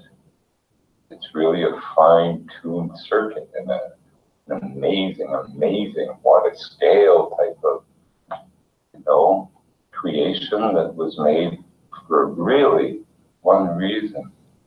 Have all of us here enjoy it, share. And the rest is just screaming, greedy people, all twisted and down that road of, you know, carnal sin and all that nonsense. And that's their demons and stuff they have to work out and work with. But, you know, it's like now this was supposed to be for everyone to know. And, you know, if you've done bad things like me, I'm no saint. I mean, don't worry, don't judge yourself. I mean, there's a reason he's left us all here to make it this far and farther. Because, I mean, if we really had a creator that could just have a fit and destroy his own creation all the time, anytime, you know. Did y'all hear what you just we said? Have free will. That was just, why would we have a creator that just destroyed his creation all the time? That was so well said. Wow. Why would we have a creator that destroyed his creation all the time? It makes a whole lot of sense that a creator would take care of his creation by cleansing it. Kind of bizarre sometimes, but we've been misled, and I mean, this is sort of like a second chance. A little bit of truth out there. Well, that can go a long way now. It's our responsibility to try to, you know, at least be good to each other and to ourselves. And that's your best legacy that you can leave. Respect, you know, Creator's work. I don't know. Amen. Not in a preachy way, but at least we know it's flat now, even if you don't want to believe in a creator. The layout's there. You calculate, you can watch these beautiful crepuscular rays and know that they're magnetic rays emanating from the ground in a beautiful cone shape that the sun is floating upon. We're not spinning at 1,000 miles an hour at the equator, but the Earth is not a spinning ball, but the sun is not 93 million miles away. So now all of these people have been lying to us, you know, Lucy, you've got some splaining to do. And like I say, you know, we've all suffered. They take our money, they, you know, lie to us. And the fact is, even if these are quote private corporations, NASA's government, our Canadian Space Agency, stealing our money to do the same crap, they owe us that money back. So, I mean, my government was suing me and just checking 10 years back on my taxes. Normally they only do 7 years on people, but that's beside the point. Right. And now I didn't even read it. I got another letter from the tax department. But the fact is, I don't owe them. They owe me. They owe me a lot. They owe you a lot. They owe everyone a lot. Jumping back to the magnetic data there, Jimbo, there you go. Look, there's your crepular ray shapes appearing in magnetic form. Wow. When I watch them, I'm here in Ottawa. I don't know if you can tell east of Bay James and stuff, but I see it, well, maybe now in this time of year, exactly over those plates heading towards Easter Island, where main switching and other stuff goes on. Main hub. By the way, the spider in the Nazca lines may very well, when it's well fitted, fit right over Bermuda. The spider is a black widow. It makes victims. And that's a dangerous spot for boats at certain times of the year, and planes apparently. And that symbol probably is a warning. Wow. As opposed, it's also communications. It's relative to what's, where on Earth, but also one of the more dangerous places that you can travel at the wrong times because of exactly all that power and magnetic stuff and frequencies we don't even know emanating at that junction. Just like the northern portals that he was talking about. Yeah, we have no clue yet. A lot of what's going on with all this stuff. Barely scratched the ice in any of these three fields. The Nazca, the earthquakes or plates, it's just tip of the iceberg. But it goes a long way. Amy, it's not just about us. It's about Earth is flat. Gaia and herself. She needs to be cleansed. Machine mechanism buried deep beneath our feet. Some of it not even buried beneath our feet. That plate that stretches across Iceland, 1,500 miles long, 250 miles wide, and at least 40, 50, maybe 60 feet thick, one piece. And you can touch it. They will never be able to hide that now. They will never be able to say, oh, that really doesn't line up, that one beam over a connector plate over Alaska. It does. The one in the Atlantic, it's there. So Google masks it, so the government and all these liars are, cheating. They couldn't hide it forever. This is God's design, and it's out. There's no more hiding it, If I get my Google Earth going, and let me try to share my Google Earth for 1 minute. Is it really there? Why can't I see Google Earth? It's there. Okay, let me make sure I don't give nothing away. That's more Google Earthy. To make sure. Give me a second. Earl out of the way.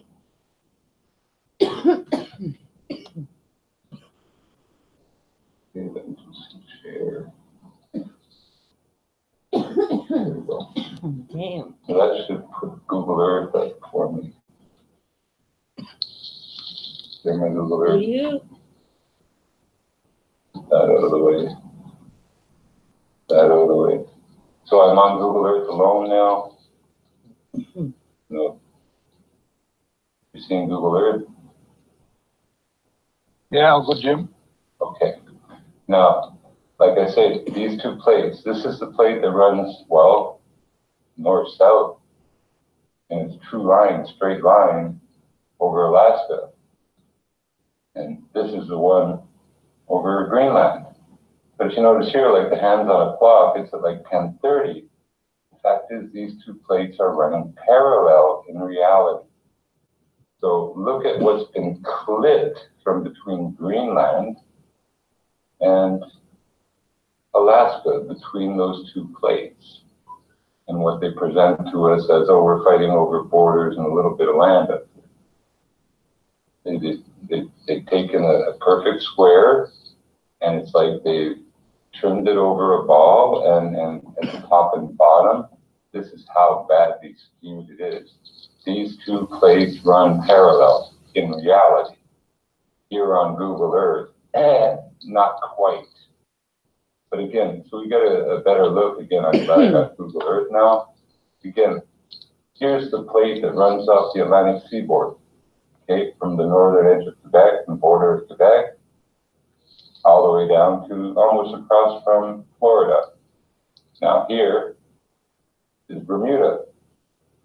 And this isn't a perfect layout. I can't say it's exactly lined up where it should be, but, as a generality for what it is with the Inca lines and stuff, and it is what it is, it's generally well placed. So here we have this place where all this electricity, magnetism, everything meet certain time of the year, you know, and it pushes, it has an effect on the water. Now the tides, like I say, the Bay of Fundy is located right around here in Moncton, New Brunswick, probably right here. If I zoom in, you'll see Moncton probably right here, Bay of Fundy. Halifax, okay, Bay of Fundy stuck right here. I think that would be the Bay of Fundy. And going up to Moncton, there's a tidal bore. Now, again, what happens here at the plate, when it charges up to do the tide cycle, okay, along this area, okay, this plate backs up the water, empties the Bay of Fundy. When it's released, it comes back. When the water accumulates and starts to hit this intersection of the plates, which are raised above the sea floor, and you know, force the water to back up, that backed up water, because it can't get over straight without resistance, right or left, straight ahead or to the side, it gets compressed, backs up, and gives that incredible filling to the Bay of Fundy. It goes from no water in the bay to 50 feet. And it's because of the compression here. So these plates, for anyone who's ever heard of the, you know, Bay of Fundy and visited it, this plate, this physical manifestation, this iron that's, I don't know, 50 feet or more, it's taken 1,500 miles long and 200 some miles wide, is there creating the tides that are doing the Bay of Fundy. They're also creating bad situations for boats. Shuffle around these like I men say, all night. can you imagine being in a metal boat over the world's biggest magnet when it's getting fully charged over water that has diamagnetic properties to begin with? It means water is affected by magnetism, static, moved by it, it's pushed by it, it's force that acts upon water. Body is massive. So now we've got a little bit of a, you know, if this is true, because we'll have trolls, we'll say, oh, all bullshit. But if this is true, that explains the tides at the Bay of Fundy and some of the, you know, weird things reported at this intersection around the Bermuda Triangle area, which, you know, you can mark out. This was straight and flat, it'd be a true triangle. But again, this plate runs underneath, well, North Carolina. It's not accurate right now. I mean, you can't go for perfection. We're just, you know, trying to hit a ballpark here now. But there's a phenomena that runs from basically Chesapeake Bay all the way down to North Florida and Florida, called, you know, the Carolina Bays. These swirls, these elliptical depressions, and there are millions of them in the sand in these, you know, what they call ancient seabeds. Well, no one knew what caused them, but basically, you know, whirlwinds from these electromagnetics that are coming from beneath them when they're on and stuff during a certain time of formation. There's some that probably don't start up no more here. Maybe not used, don't matter, they form those bays in all likelihood. But again, the sun, it'll follow these plates straight across the USA. These plates, look, here's the big cauldron at Yellowstone. Look how close it is to this plate. So this gets hot. These plates, they heat up. If we look at the plates that are under the front of South America here, got volcanoes and all kinds of activity in this along these plates and edges. Look how straight that corner is in this mountain notch, you know. It just shows that what's below is very symmetrical. It's the corner of this plate. Again, there are two plates, and look at the dry, arid areas of South America on the coast, and Chile all the way down hundreds of miles. Those heaters, or, you know, dry out everything, don't allow much foliage in those edges. Often when we see in the news the volcanoes going off, they're going off along right about here is where the cameras and people are photographing the edge. And again, it's skewed, it's on an angle, it's going down under the earth for well over 100 miles. You know, okay. I don't know the angle it's going down, I've never been there to measure it, or the thickness. But it's possible to take the physical dimensions and calculate its weight and its size. It's there like a sore thumb. It's always been there. I get it. You know, I saw it first when I was a kid, but, you know, never realized what anything is. Just But again, yesterday I was watching the weather this far off Greenland here, you know, between Quebec and for northern Quebec and was active. There's a lot of weather flow right up here to Greenland, right up this coast. Wind just right between those plates. Nothing over the plates like a No doldrum. apologies are necessary, But if Rose. you got over the plate into At that all. wind, holy frick, you'd move I'm north glad to pretty have you quick. here now. But anyway, you can watch the weather patterns and where you see those swirlies sometimes all over the map. They're right at these intersections, down between Africa and stuff. This is the plate that goes under Africa, just roughing it, you know. It's one of the solar control plates, I imagine, for late summer and summer, you know, but for down there. But it's one of the plates that runs to the other side or almost to India. Again, solar control. These plates at Vanuatu, what do you got? A bunch of volcanoes and everything. Different seasons, they're going off, you know. These are the plates that are helping to deflect the sun, including these plates north of Russia. And again, this map is skewed, square, it's flat, and they simply, you know, fold it around the ball and cut out all the excess and did their magic with whatever you want to call it. Yeah, of course. But all these cars, with the ones laid You're out here, welcome, Rose. are I've used thought about our directly conversation by, a well, lot at least throughout the day, only actually. for the sun, but not at least only for the sun. I'm sure they're multi-purpose and they're Nice chit-chat with configuration females. beyond my imagination. These are reading our temperatures, they know water curves, they know what's going on. We don't need global warming theories and we have to do this to not overheat and melt the icebergs. You know, one of the reasons, like it's FTV, you know, it's a logical, you know, two and two together, but I didn't think of it. But here we have this plate, and right now this bottom south. And Rose, before we get out of here, remind all me active. It's red and it's show you playing the part of shower winter curtain cycle of air and air currents and that stuff. you so But ironically when it's cold and described on, I guess, today. they get hot. This is Bamboo. in part cooling for this one, but also weather control, tide control, current, you know, other stuff. So, you know, how it all interplays beyond, you know, and the team of good researchers take a while to, you know, and good maps and mapping, because now it can be mapped properly. I think everyone who can see through this realizes now that the dimensions and continent mapping, sun's path, all this stuff is going to be, well, for us to resolve because people we've trusted with, you know, education, truth, science have amounted to being nothing but liars and profiteers and charlatans. And this is the message that, you know, it's time for them to take their snake oil show out of town. Mm-hmm. People aren't buying it no more. So this is a chance. Hope the snake oil goes away. But yeah, here. That's what the Nazca lines read to me, Jim. The Nazca lines basically read to me, this is your world, this is how it works, look after it. It's as simple as that. The plate I'll add right now, but right here from this corner of the plate across here where we have the northern lights.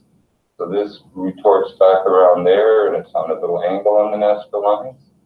On the Nazca lines, you have Bay James represented as a swirl with these bars around it, you know.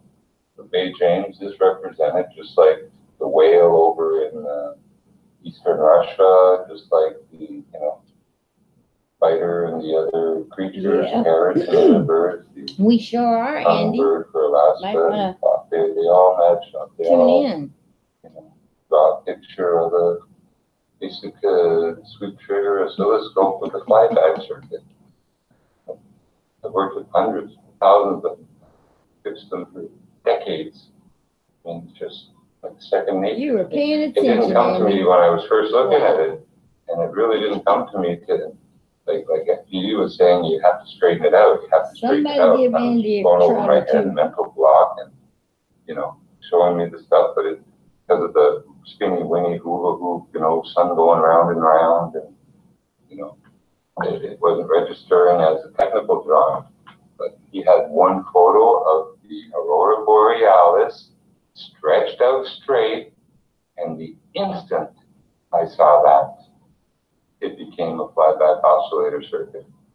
Triggers, all the nice, it's a pinball machine here. A little more technical than it.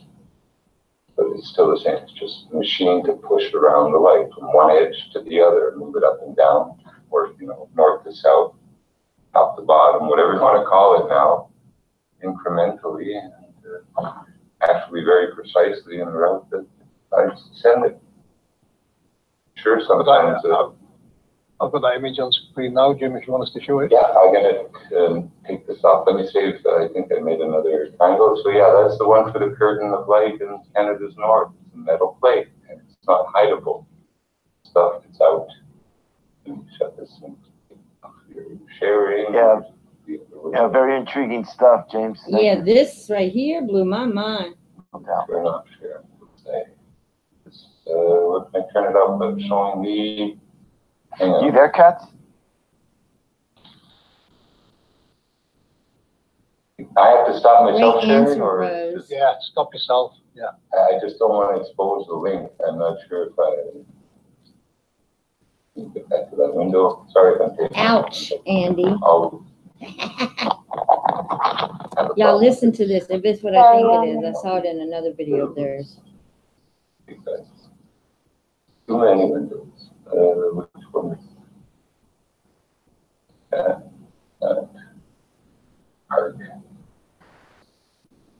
Sorry. There's Hangouts and no, that's not it. Anybody else has any more questions? You're all at 5. That's Sorry, That's a lot of information. Go ahead. Jimbo, if you mute Jimbo, because every time you talk, it's your screen. I gotta find the chat window again. I'm lost in Yeah. a bunch of windows. I'm sorry. Just mute while you find it, mate. Then Okay. the window won't keep popping up. Oh yeah. How beautiful that is. It's so beautiful.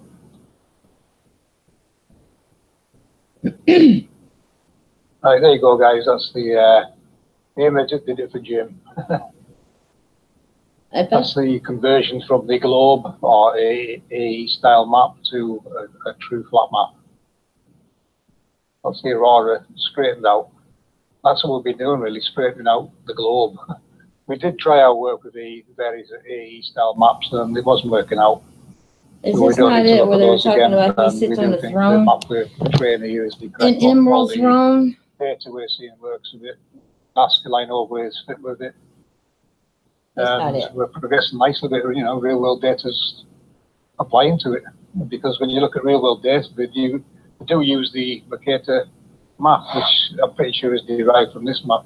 It could only have come from this map originally, looking at it. Although they've condensed it a bit and made it an S. And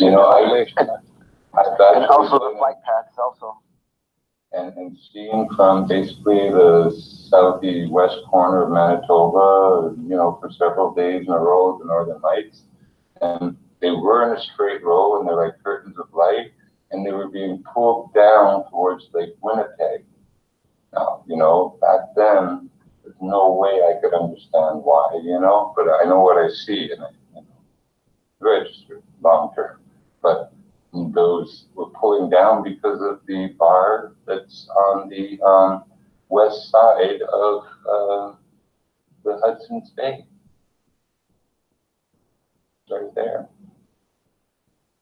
Wow. I saw that phenomenon. Anyone there will see it. Now they'll know. Being pulled down from north to south at that corner from the bar that runs on this side of Hudson's Bay. Wow. Pretty wild, eh? Or the west side. Well, yeah, you also notice the tides there. You can see now what's causing the tides. Lots of answers are coming now. You've got this information, aren't there? Yeah, the devil's triangle Yeah. is kind of if this is accurate, and I really think it is, because those plates cannot be in. Their effects are seen with the arid zones, like in South America, with, the volcanic activity and the exposed plate. None of this was meant to be hid from any of us. It was scratched in the sand, beautiful blueprints of how the sun works. It was just hidden from us from, like I say, really bunch of really selfish people. Go on. And you know, knowing what we know now, there's so much more appreciation for the Creator. He's not just a God. He is almighty, you know? Maybe they're trying to hide that as well. It's like I don't even worship this. I just honor and respect my Creator now that I've seen this, or I am learning of His creation. It's so beautiful. So, so beautiful. I use terms evil and all that. These are just greedy people who, you know, got the upper hand, used it. You know, at least there's a chance now. I mean, it has to be sort of, you know, democratically done, but like I say, the planetary society, let them ignore this. Bill Nye and these liars, those are people that really, you want to really start kicking butt in a friendly way. Those are the ones to go after. When those guys are shut down, it really goes a long way down the line. Or they're knocked out of the ballpark. This is public now. They're, you know, Freemason, Illuminati, clown magic, heroes and ghosts that they attribute a fake science to, you know, mask all this. So all of their fake science is up there. And there's no turning back from this. No, there's not. No, I'm going to make a copy and do what I do. You can look at the world now with new eyes. Yes. Really can. Yes. This is the geoglyphs overlaid there, what Jim Moore was showing you on Google Earth. This is just some other. You can see the Greenland plate there. Special moment in your heart there for that, for you, Jimmy, like Greenland. Yeah. Oh, well, even when I was a kid, I saw it. I knew that part of the wall, that angled thing, didn't look natural. In nature, you don't have straight lines, 90 degree, you know, right. Corners. And, you know, several years that plate was active when I was growing up, and they had the cameras there, and it was on the news, and millions have seen that. Millions know about that, well, that lava at that edge of the plate, and there are people that live there, you know. Who else should get to see this video? How about people that live right next to the plate? They can get some, you know, cameras up there and beautiful drones, high def, and this is a dimensional plate, you know. It can't be hidden no more. You know, they controlled so much and had people so bewildered that, you know, here, look at the lava, and they hide the elephant, you know, in front of it. That steel plate was the elephant, and the lava was the beautiful distraction. You can see where the plate going down the earth that big, being whatever magnetized, changed, heated, or doing what it's doing, it'll generate some heat in the areas that are being, you know, used. And that heat, well, follows the path of, you know, underneath that plate to the surface. It's so hot that it makes lava. Well, here's the news. Evaporation causes cooling. It's very possible that lava is just, you know, part of what's included in the cooling mechanism. As it takes away the heat, the plate cools off. Yeah, he's right. How it works. Yeah. Makes sense. Same way you cool anything, you pour water on stuff to cool it off. Rock takes away heat, melts, rises to the surface like any other fluid. Yeah. You know, with that much heat, water's no good. Think of it. Wow. Make a, you know, a solid, you know, contact with rock and mineral. I'm gonna need for y'all to jump on board with this. Remelted. Ah. Doesn't volatilize and explodes like water would, you know. When there are, it's probably because when it was off, some water got in and then it was turned on back, you know. It had to go somewhere. The heating, and eventually it gets out to the surface and spits and spoiled and eruption or two. That plate blows around the edge because its pressure was building up and resisted getting out for a while, and you know, a big blowout of the ash or something. You know, some things don't burn as well as other, or melt and, you know, release heat. Ash is not very good for heat release. Anyway, it's all there.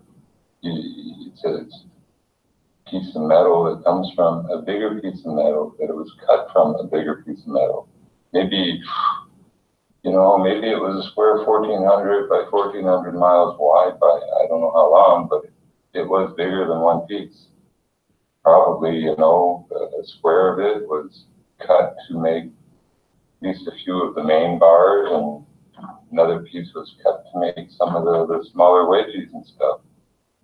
But, you know, no one on Earth could even conceive how to raise a sheet of metal one piece like that, you know, 60 feet thick, 1,450 miles long, and 250 miles into the dirt. I can't pull it out. It was placed there.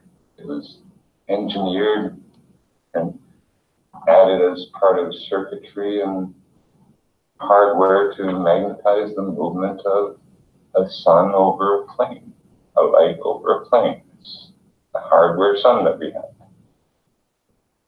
created by machines for us, for everyone. Wow.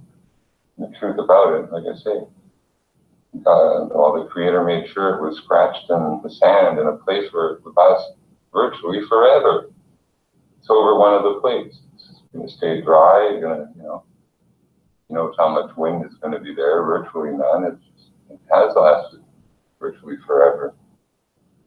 So, you know, again, little group of sickos trying to take over. But again, like I say, people can think they can take over the world, and no one can take over anything. Not even 1,000 people can take over the world. Not even the giants can take over the world. No, because history, you know, may have been verbatim true. Because no, not 1 or 1,000 men could take over and rule this world. In their minds, in the minds of some of their victims, but not many that do. It's temporary. The Titans probably helped their only beliefs. Build it. There's really only one true director of operations, and it ain't any of us. People. If anybody has any other questions or anything to add to tonight's discussion, presentations? I don't at all. Any questions from you guys in chat? You guys want to carry on a little bit more? Oh yeah, there was a question. Hold on, let me see it. Let me see if I can find it.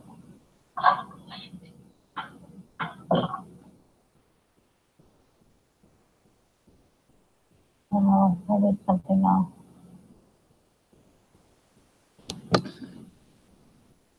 Yeah, it was for someone else. Okay, never mind. Well, we got one mind blown, we read past, you know. Any others were sort of kind of like, you know, going a bit numb like all of us went? Yeah, I mean, if you guys are done presenting all the information you have right now that you can share, then if you guys want to wrap this up. Yeah, I could use a break because it's about 3 hours now too, and I think we all covered, you know, everything. Yeah, job well done, guys. Getting into I learned a lot that time. raving like I usually do. Well, yeah, sounds good to me. We got to shut it down. Yeah, I didn't rant all night. It was great. I hope it gets fantastic night. Yeah. Jason, will you drop that link for Rose and whoever else keep working and, needs to catch up on it, maybe, please? Yeah. And thank you. Yeah. What we see, what you can see, you'll get to see. Don't worry. Good job. No. Thank you, Cat's Eyes, so much for this. Yeah, thank you, Cats. Yeah, Kat. Thanks, Kat. Thank you, Yeah, Kat. Hosting. Yeah. And Trotter, great questions always. Yeah. Good Thank you, Trotter. Guys, fantastic. And Chatters for joining.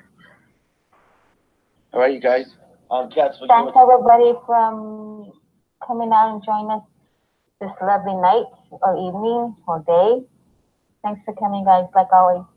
I hope we measured your expectations, because I said it was a real deal, and I truly believe, you know, as real as those plates are, my understanding of it, and you know, everything that went on with the information we shared, it's accurate. We're, you know, we're in the ballpark. We have a new sun every day. We're on a creation. So that's what I take home from You're tonight. on a creation. I love it. Yeah, me too. Good to see all the presentations together like that coming into one video. Hope you can make a lot of sense of it, guys. If you know, if you don't follow this map, that's fine by us. Try our work on your map, see how it goes, or overlay your work on our map. That's how we progress. You know, so if something's not right, we either fix it or remove it. As simple as that. And so far, so good. It's progressing nicely. But yeah, thanks once again, guys, and especially you guys in chat. You know, we'd waste our time if you guys weren't watching. Thanks, everyone. Exactly. All right, you guys. Yeah, everyone. Peace out. Much love. Talk to you soon. All right. Good night. Love y'all. Okay, before we go, two things. I want y'all to watch my little shorts video here of when I first saw. I'm doing it for Rose. I don't know if Rose has seen it yet. When I first saw what I've been waiting for years, the only part of the rainbow I hadn't seen. Can y'all see it? Tell me y'all can see that. Right there. Hold on, I'll start over. Sandy, stop walking so fast. Oh, this was amazing to me, Rose. This was one of my aha moments. Holy mackerel, thank you, Jason. Y'all see that? Rainbow straight ahead. Just up here. What is going on? Can you see the rainbow just above my head? Oh God, I'm getting excited. It's getting brighter. Oh my God. You guys, I just walked out here. Like, oh my God, look at it. Look at it. I can't go live, damn it. Because it'll take too long. Just keep looking. Oh my God, look. My God, it's so beautiful. Oh my Jesus. That's the one upside down, right over your head. Look at it. Get closer. Look at that. Oh, tell me y'all see that. Oh my Jesus. I'm standing directly under it. Oh, the nodes are out too again. Oh, check out the birds. Oh my God, so many beautiful things are happening at one time. You see the birds? Oh my Lord Jesus. Stop, Sandy. There's a node over there. Can you see the node? Hold on. Sandy, come over here. Up, up, up. There's the node. And it's late for that thing. I filmed it all day today. My dog won't be still. Sandy, please be still. Look at there, look at there, look at there. Oh, the rainbow above. Shoot, I forgot. Look at that. Tell me y'all can see that. Oh, my Lord, thank you, Yahweh. I've been so blessed today. I know, Jason. I've truly been blessed today to see what I... Oh. Guys, this is what keeps me going right here. Right here, what you're looking at. Look, you have a node here. Your sun is here. Huge object right there. Here's the... Oh, my God. Oh. Oh, my God. The camera does no justice. It's so beautiful. Oh my God. Oh my glory. Look, Noid. And the upside down ring that I've wanted to see for so long. I was a little upset today. It appeared just for a moment, but I had the halo and the two nodes and the sun. And now here it is, just above me. Wow, thank you, Yahweh. Thank you, thank you, thank you. I'm shaking, guys. I'm so sorry. Oh, my Lord Jesus. There it is. Oh, Lord. Thank you, God. Thank you. It is breathtaking. Thank you, Jesus. Oh, you know I just said Jesus. Why did I say that? Huge object is there, though, you guys. Sandy, stop pulling me. Please. Everywhere. Sandy Ann, no. Stop eating stuff off the ground. Oh, I gotta show y'all behind me, too. Sandy! My dog attacks me. Trying to eat trash. Look at that. Look at it, y'all. It's expanding. Oh my, what are the possibilities of this? Stop, Sandy. She's frustrating because she's pulling me. Look at the noise over there. Plane's about to go right in front of it, and so is the chemtrail. Sandy Ann, stop. Come here, sit down. You're making me miss this. I'm sorry, guys. She is just wiling. And we have clouds that are just appearing right there with shadows. Sandy is fine. You guys, look at them three. Look at the three lines right there. What does it tell you? Isn't that like them I was just speaking of earlier, the rows? Stop. The rows, the lines that we get.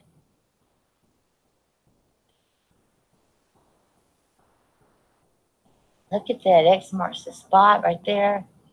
Oh, my Lord, there's so much going on. My dog is aggravating me. Stop, Sandy. Nosy. That chemtrail headed straight up toward the shadow.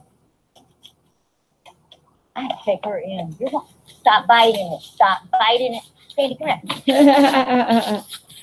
All right, look at my dog. I caught her in action. Yeah, I just wanted you to see that, Rose. It was so beautiful. That was the second time that I experienced something so beautiful, overwhelmingly beautiful.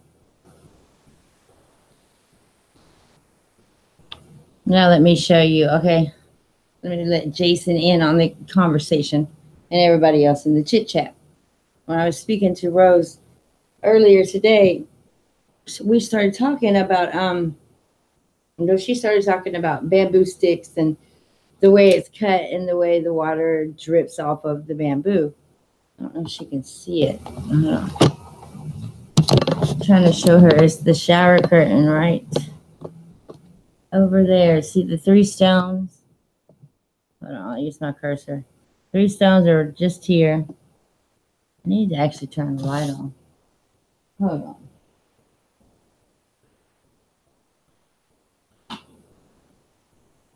Is that any brighter over there? But the bamboo stick is like right up at the top. Can you see it? I hope you can. But anyway, she spoke of it, and I had it hanging right there. It's so awesome. I thought that was cool. First time I ever spoken to her. It's something about them and those rocks. I have those rocks all over my room, balanced. Okay, we talked shower curtain. Are you happy, Andy?